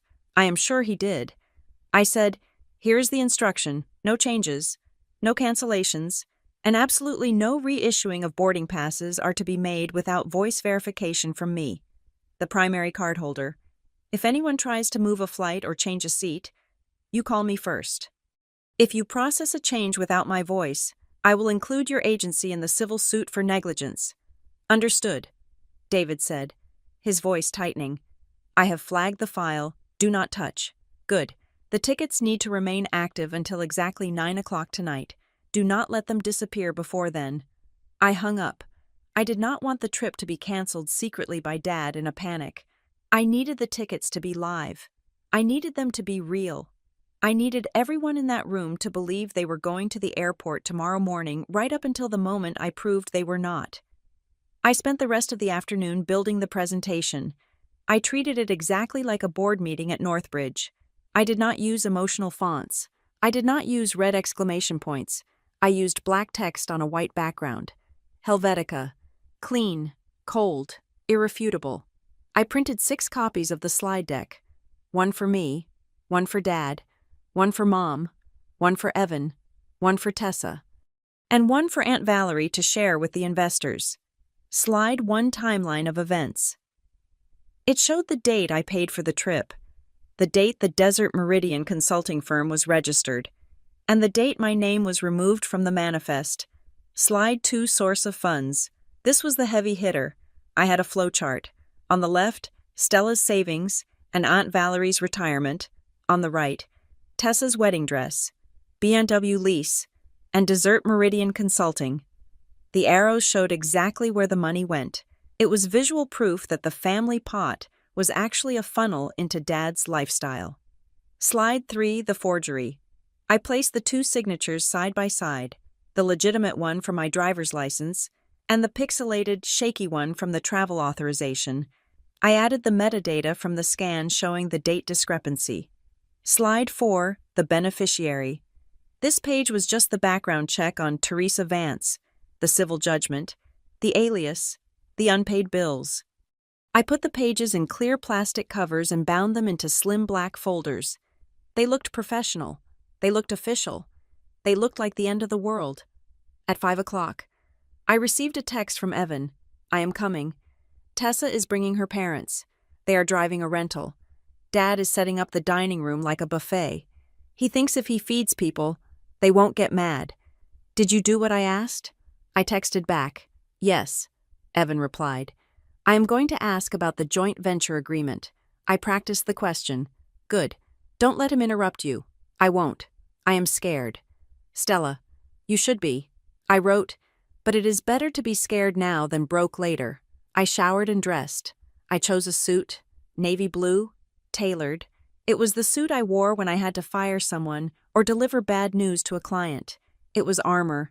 I pulled my hair back into a tight bun. Minimal makeup. I packed my briefcase, the laptop, the binder from Aunt Valerie, the black presentation folders, the sticky note with the bank case number. I stood in my kitchen and drank a glass of water. My apartment was silent. The sun was going down, casting long shadows across the floor. I felt a strange sense of calm. For days, I had been reacting. I had been the victim, the one left behind, the one scrambling to understand why. But tonight, I was the one setting the tempo. I had built the stage. I had written the script, and I knew exactly how the third act was going to end. My phone rang. It was Dad. I stared at the screen. He was calling 2 hours before the meeting. He was breaking. I picked up. Hello? Gordon, I said. I did not call him Dad. Stella. His voice was low, vibrating with a mix of anger and desperation. I am asking you one last time. Do not do this. Do not do what I asked. Come to my own family's house. Do not make a scene, he said. The Millers are coming. My brothers and sisters are coming. If you walk in there and start waving papers around, if you humiliate me in front of these people. He paused, searching for a threat that would stick. If you do this, Stella, you are no longer my daughter. I will cut you off. You will not be welcome in this house again. You will be dead to us. The words should have hurt. A week ago. They would have devastated me. I would have cried. I would have begged for his approval. But I looked at the binder on my table. I looked at the evidence of how he had stolen from me, lied to me, and sold my seat to a con artist. He hadn't treated me like a daughter in years. He had treated me like a resource. You don't disown a resource. You just use it until it is empty. You are threatening to cut me off, I asked, my voice devoid of fear. Yes, he said. Totally. Gordon, I said. You already crossed me out. You erased my name from the ticket. You erased my name from the hotel. You tried to erase my identity to save $4,000. I picked up my briefcase. I am not coming to be your daughter tonight. I said, I am coming to be your auditor. And the audit is mandatory. Stella, he started to shout. I hung up. I walked out to my car. The city lights of Charlotte were blinking on, indifferent to the drama of the Stewart family. I drove to the house I grew up in, the house where I learned to ride a bike, where I learned to read, where I learned that if I wanted something done right, I had to do it myself. There were 6 cars in the driveway. It was a full house. I parked on the street. I didn't want to be blocked in. I wanted a clear exit route. I walked up the driveway. I could see them through the big bay window. Dad was pouring wine, his smile tight and manic. Mom was rushing around with a tray of appetizers. Tessa was holding court in the center of the room, her hand on Evan's arm, laughing at something her father said. They looked like a happy family. They looked like a success story. I gripped the handle of my briefcase. Enjoy the champagne, I thought. It is the last thing on the menu. I reached the front door. I didn't knock. I used my key. The lock clicked. The door swung open. The laughter inside didn't stop immediately. It took a second for them to notice me standing in the foyer, framed by the darkness of the night behind me. Then, silence rippled through the room. Starting from the door and spreading to the fireplace, Dad froze. The wine bottle suspended over a glass. Tessa's smile faltered, then fixed itself into a rigid mask of welcome. Stella, Mom chirped, her voice cracking with tension. You made it. Come in. Have a tart. I stepped inside. I closed the door behind me. I didn't smile. I didn't take off my coat. We are not here for tarts. Mom, I said, my voice carried to the back of the room. Everyone, please take a seat at the dining table. The briefing begins in 2 minutes. I walked past them, straight to the head of the table, the seat where Dad usually sat. I placed my briefcase on the mahogany surface. I heard the distinct click-click of the latches opening. I looked up. They were all staring at me. The confusion was starting to turn into dread. Please, I said, gesturing to the chairs. Sit down. We have a lot of numbers to get through before anyone flies to Dubai. The dining room table was set for 12, but it felt like a courtroom. My father had gone to great lengths to create an atmosphere of casual celebration. There were fresh flowers in the center, a roast cooling on the sideboard, and several bottles of expensive red wine breathing on the counter wine bought. I noted with a quick mental check, with funds that likely belonged to Uncle Mike. Dad was standing at the head of the table, his face flushed with a mixture of alcohol and adrenaline. He was playing the role of the benevolent patriarch, laughing too loudly at Mr. Miller's jokes. Tessa was moving around the table, filling glasses, her hand resting lingeringly on Evan's shoulder every time she passed him. She was wearing the white linen dress she had posted on Instagram, projecting the image of the virginal, blushing bride. My mother sat at the other end, her smile fixed and brittle. She looked like she was waiting for a bomb to go off. She was right. I sat in the middle, my black briefcase on the floor, the stack of presentation folders resting calmly under my hand. Beside me, Aunt Valerie sat with her purse clutched in her lap, her face pale. Across from me sat Tessa's parents, the Millers, 2 people who looked perfectly nice, perfectly respectable, and perfectly oblivious to the fact that they were dining in a house of cards. All right, everyone, Dad boomed, raising his glass. Before we eat, I just want to say how blessed we are. Tomorrow, we embark on a journey that celebrates not just Evan and Tessa, but the unity of our families. To the Stewarts and the Millers, here, Mr. Miller said, raising his glass. Tessa beamed. Thank you. Gordon, you are too generous. She looked at me. It was a dare. Say something. Her eyes said, ruining the toast makes you the villain. I did not pick up my wine glass. I picked up the black folders. That is a lovely sentiment. Dad, I said. My voice was not loud, but it cut through the murmurs of agreement like a scalpel. But before we get to the airport, we need to handle the administrative housekeeping. As the primary financier of the logistics, I need to verify a few compliance items. Dad's smile froze. Stella, not now. We are eating. It will only take 10 minutes, I said, sliding the first folder to Mr. Miller, then one to Uncle Mike, then one to Evan. Please, take one. It is the final briefing packet. Dad reached out to snatch the folder I slid toward him, his grip tight. This is unnecessary.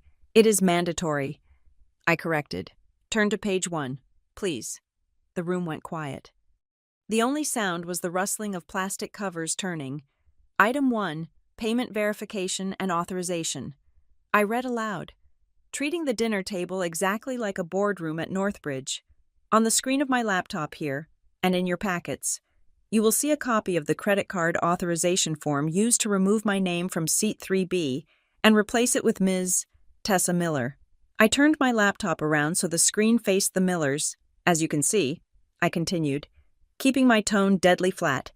The signature on this form is dated October 12th. However, the metadata from the scan shows the signature block was created from a file dated last year. It is a photocopy of my signature from a birthday card. Dad slammed his folder shut. This is ridiculous. I told you. I signed it as your proxy because you were busy.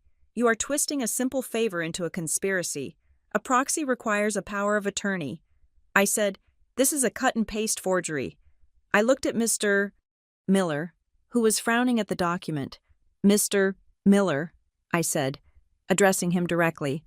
My father likely told you that he paid for this trip. Or perhaps that it was a joint family gift, Mr.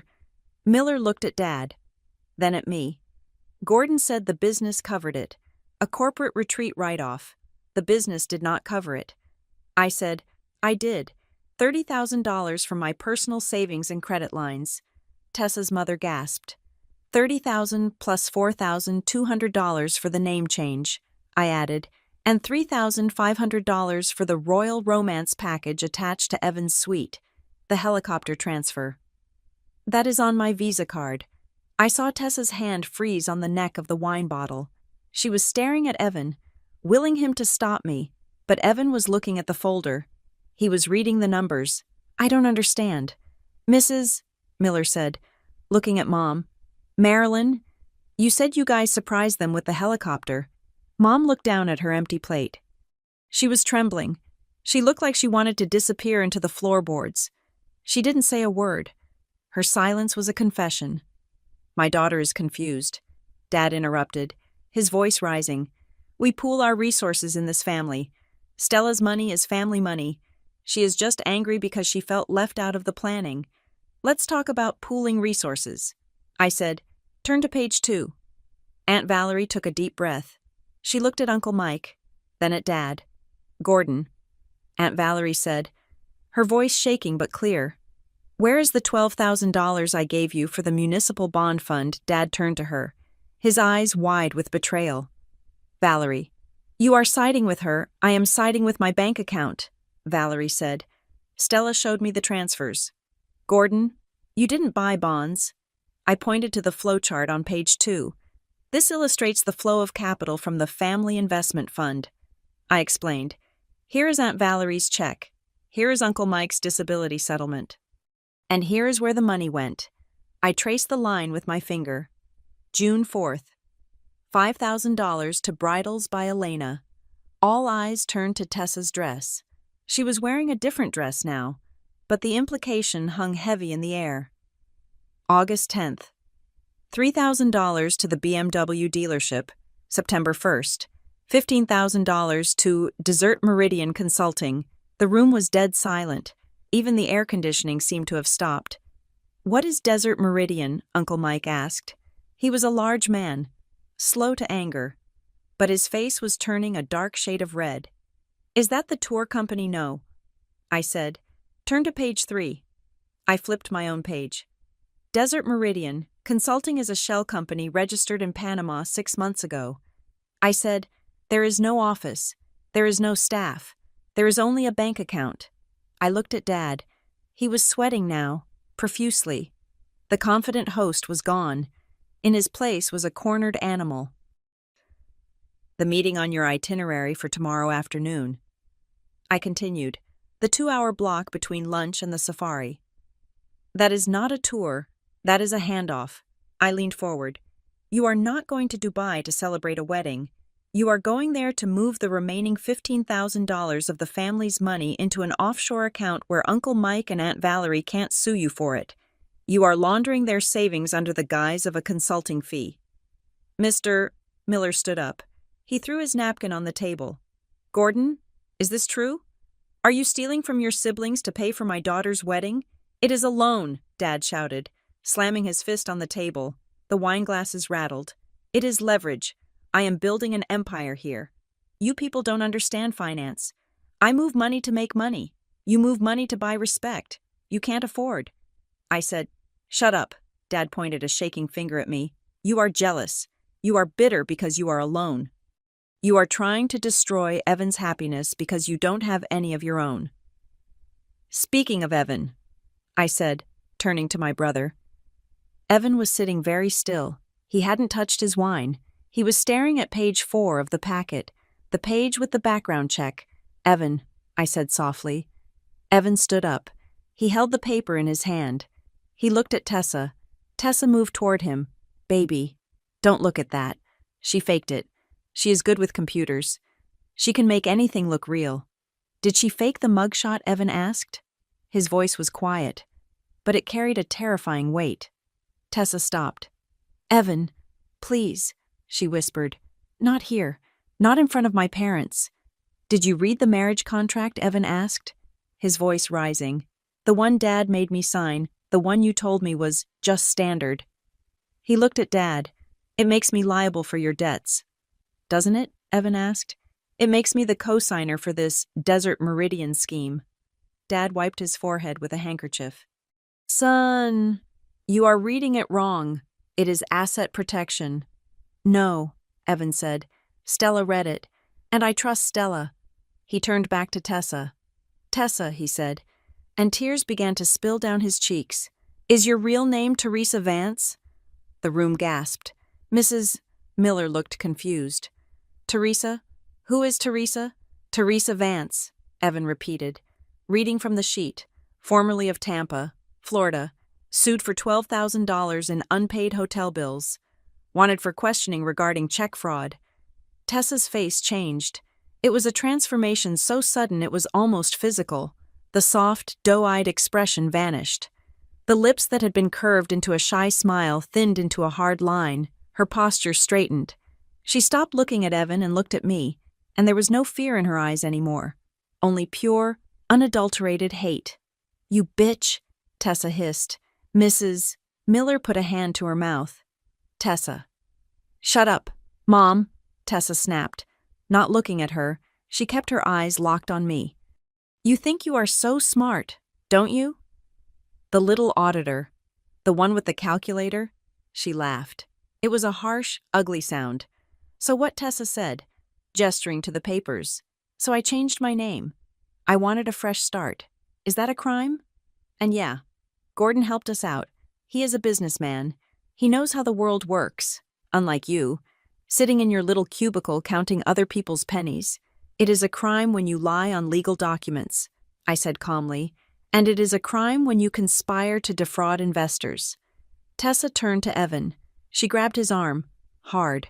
Evan, grow up, she said. Your dad is trying to build you a future. Your sister is trying to keep you a child.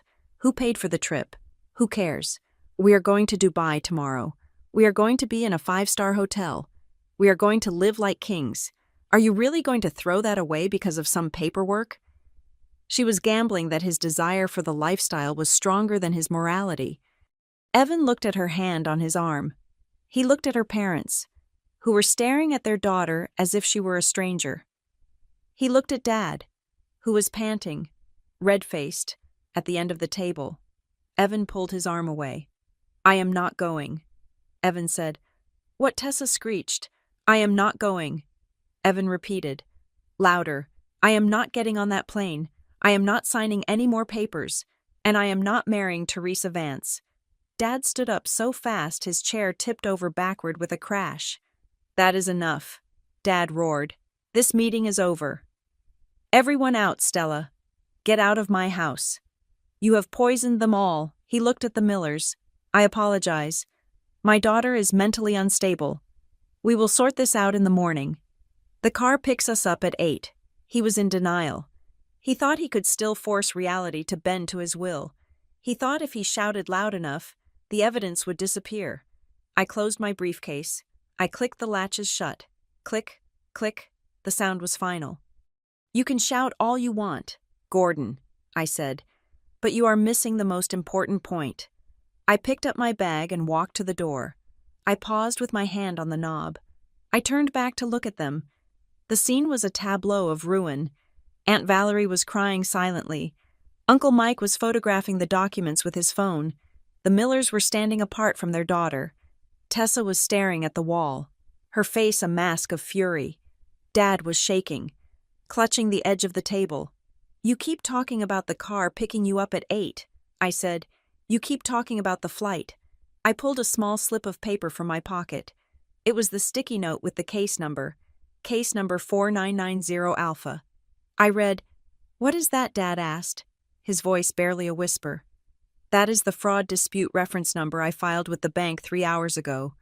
I said, "Regarding the $4,200 you stole for the name change." I opened the door, letting the cool night air rush into the stifling room. "When a charge is flagged for fraud involving a forged signature," I said, "the bank automatically freezes the transaction, and the merchant in this case, Prestige Travel, automatically voids the tickets to prevent loss." I looked Dad in the eye. "There is no car coming at 8, Dad. There are no tickets. The reservation has been deleted. The hotel has been canceled." I smiled, but it didn't reach my eyes. "Check your email," I said, "and see if the flight still exists." I walked out into the night. Behind me, I heard the sound of a phone falling to the floor, followed by the first real scream of the evening. It wasn't Tessa.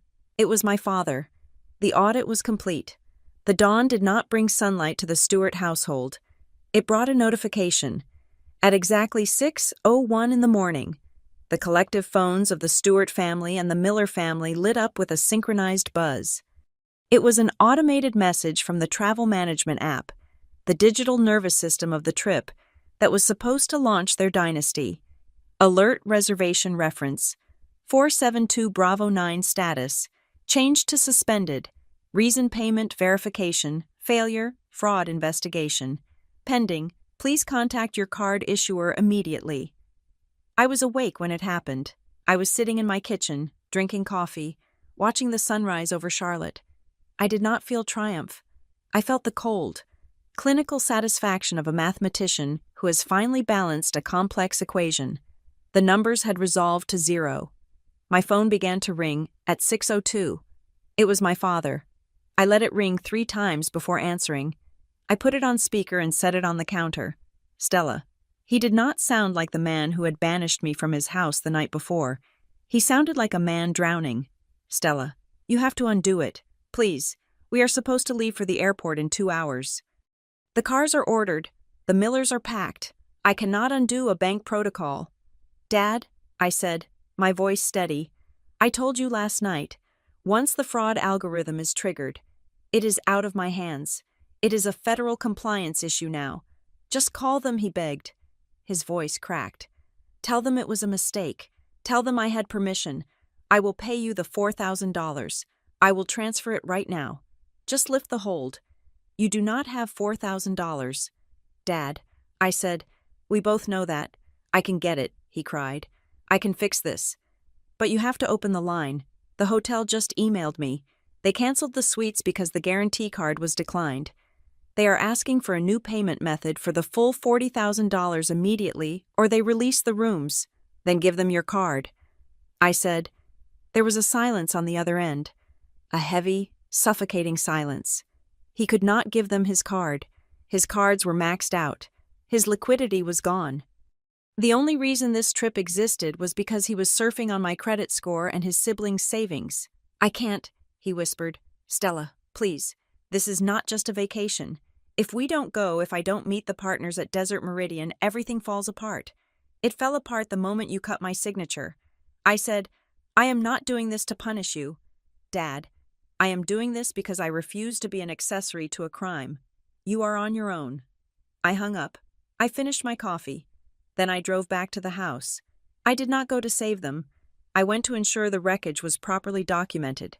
When I arrived, the scene was chaotic. The front door was open. Suitcases were piled in the hallway. Useless monuments to a journey that would never happen.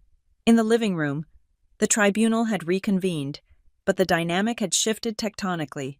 Dad was sitting on the sofa, his head in his hands. Mom was weeping silently next to him. Aunt Valerie and Uncle Mike were standing over them, their faces hard as granite. The Millers were standing near the window, whispering furiously to each other, and in the center of the room stood Evan and Tessa. Tessa was pacing. She was still wearing the expensive travel outfit she had picked out, but her face was twisted in a snarl. "This is insane." Tessa spat, gesturing at Dad. "You told us everything was handled. You told my parents this was a company expense. Now the hotel is calling my dad asking for a credit card number, Mrs. Miller stepped forward. Her voice was icy. "We were under the impression that the Stewart family was solvent. Gordon, you told us this merger with Desert Meridian was a done deal. You told us Evan was coming into a trust fund. There is no trust fund," I said from the doorway. Everyone turned to look at me. I walked into the room. I did not carry a weapon. I carried a file folder. "There is only debt," I continued, walking to the center of the room, "and a scheme to cover that debt by liquidating the savings of his brothers and sisters." I looked at the Millers. "Your daughter knew." I said, "She signed the liability agreement. She knew the money for her dress came from my aunt's retirement account." "That is a lie," Tessa screamed. She lunged toward me, but Evan stepped in front of her. He didn't block her to protect her. He blocked her to stop her. Evan looked at me. His eyes were red, rimmed with sleeplessness, but they were clear. "Let me see the papers." "Stella," Evan said, "I showed you yesterday." I reminded him. "No," Evan said, "I want to see her papers." He turned to Tessa. He held out his hand. "Give me your wallet," Evan said. "What?" Tessa recoiled. "Evan, are you crazy? Your sister is brainwashing you. If your name is Tessa Miller," Evan said, his voice rising, "then show me your driver's license. Show me one credit card with that name on it. Just one." Tessa froze. She looked at her parents. Mr. Miller looked away. He had seen the docket I brought last night. He had made his own calls this morning. He knew. "I don't have to prove anything to you." Tessa sneered. "After everything I have done for you, I tried to give you a backbone. Evan, I tried to get you away from this toxic, controlling family. You tried to get me to sign a guarantee for a shell company." Evan said, "You tried to sell me." He took a step closer to her. "Did you ever love me?" he asked. "Or was I just the easiest mark you ever found?" Tessa looked at him. She looked at the suitcases. She looked at the ruined vacation. She realized the game was over. There was no trip to Dubai. There was no shopping spree. There was no more money to bleed from the Stewart stone.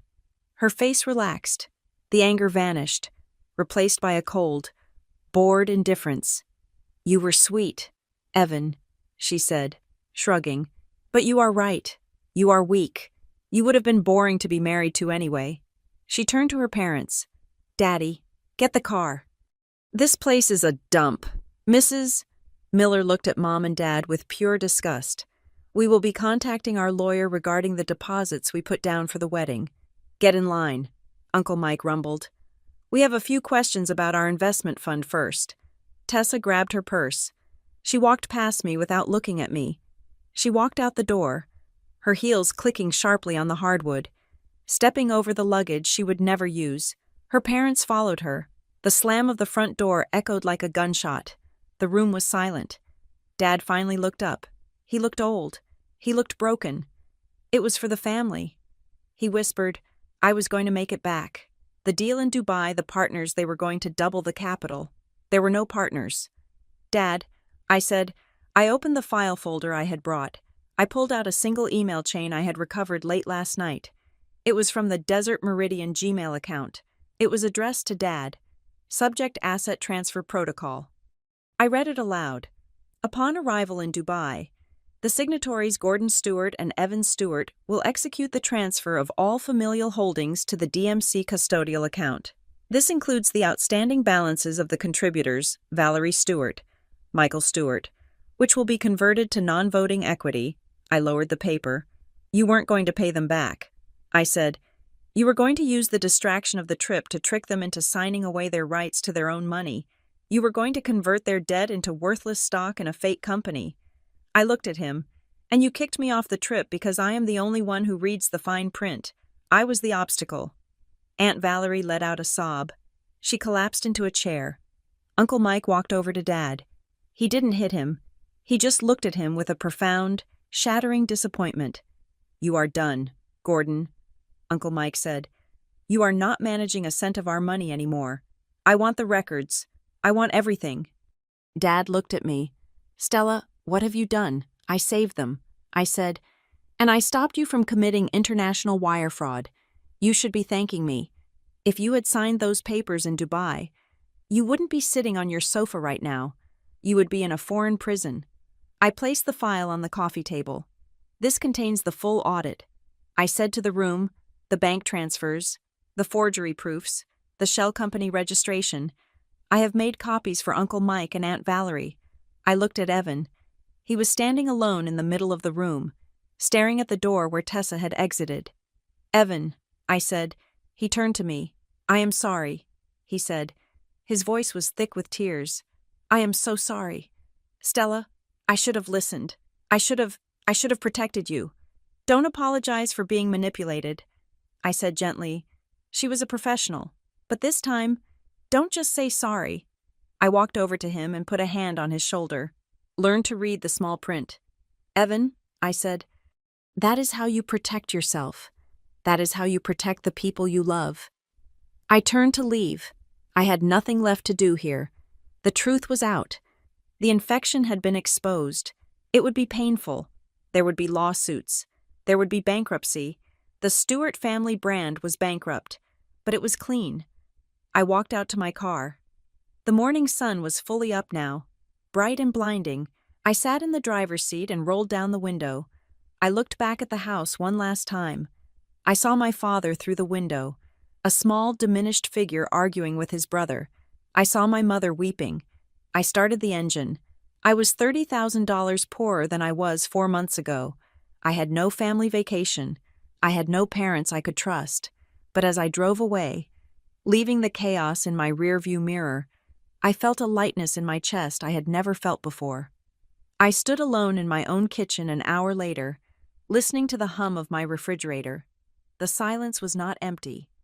It was full. It was heavy with peace. I realized then that the $30,000 hadn't just paid for a canceled trip. It was the severance package I had paid to quit a job I never wanted. Being the capable one was no longer my burden. I was just Stella. And for the first time in my life, my itinerary was entirely my own. I had been removed from the manifest, and it was the best destination I could have ever reached. Freedom. Thank you so much for listening to this story. I would love to know where you are tuning in from today. Are you listening while driving to work, cooking dinner, or maybe relaxing before bed? Please let me know in the comments below. I read every single one, and I would love to connect with you. If you enjoyed Stella's journey of justice, please subscribe to Maya Revenge Stories. Hit that like button and smash the hype button to help this story reach even more people. Your support means the world to me. See you in the next video.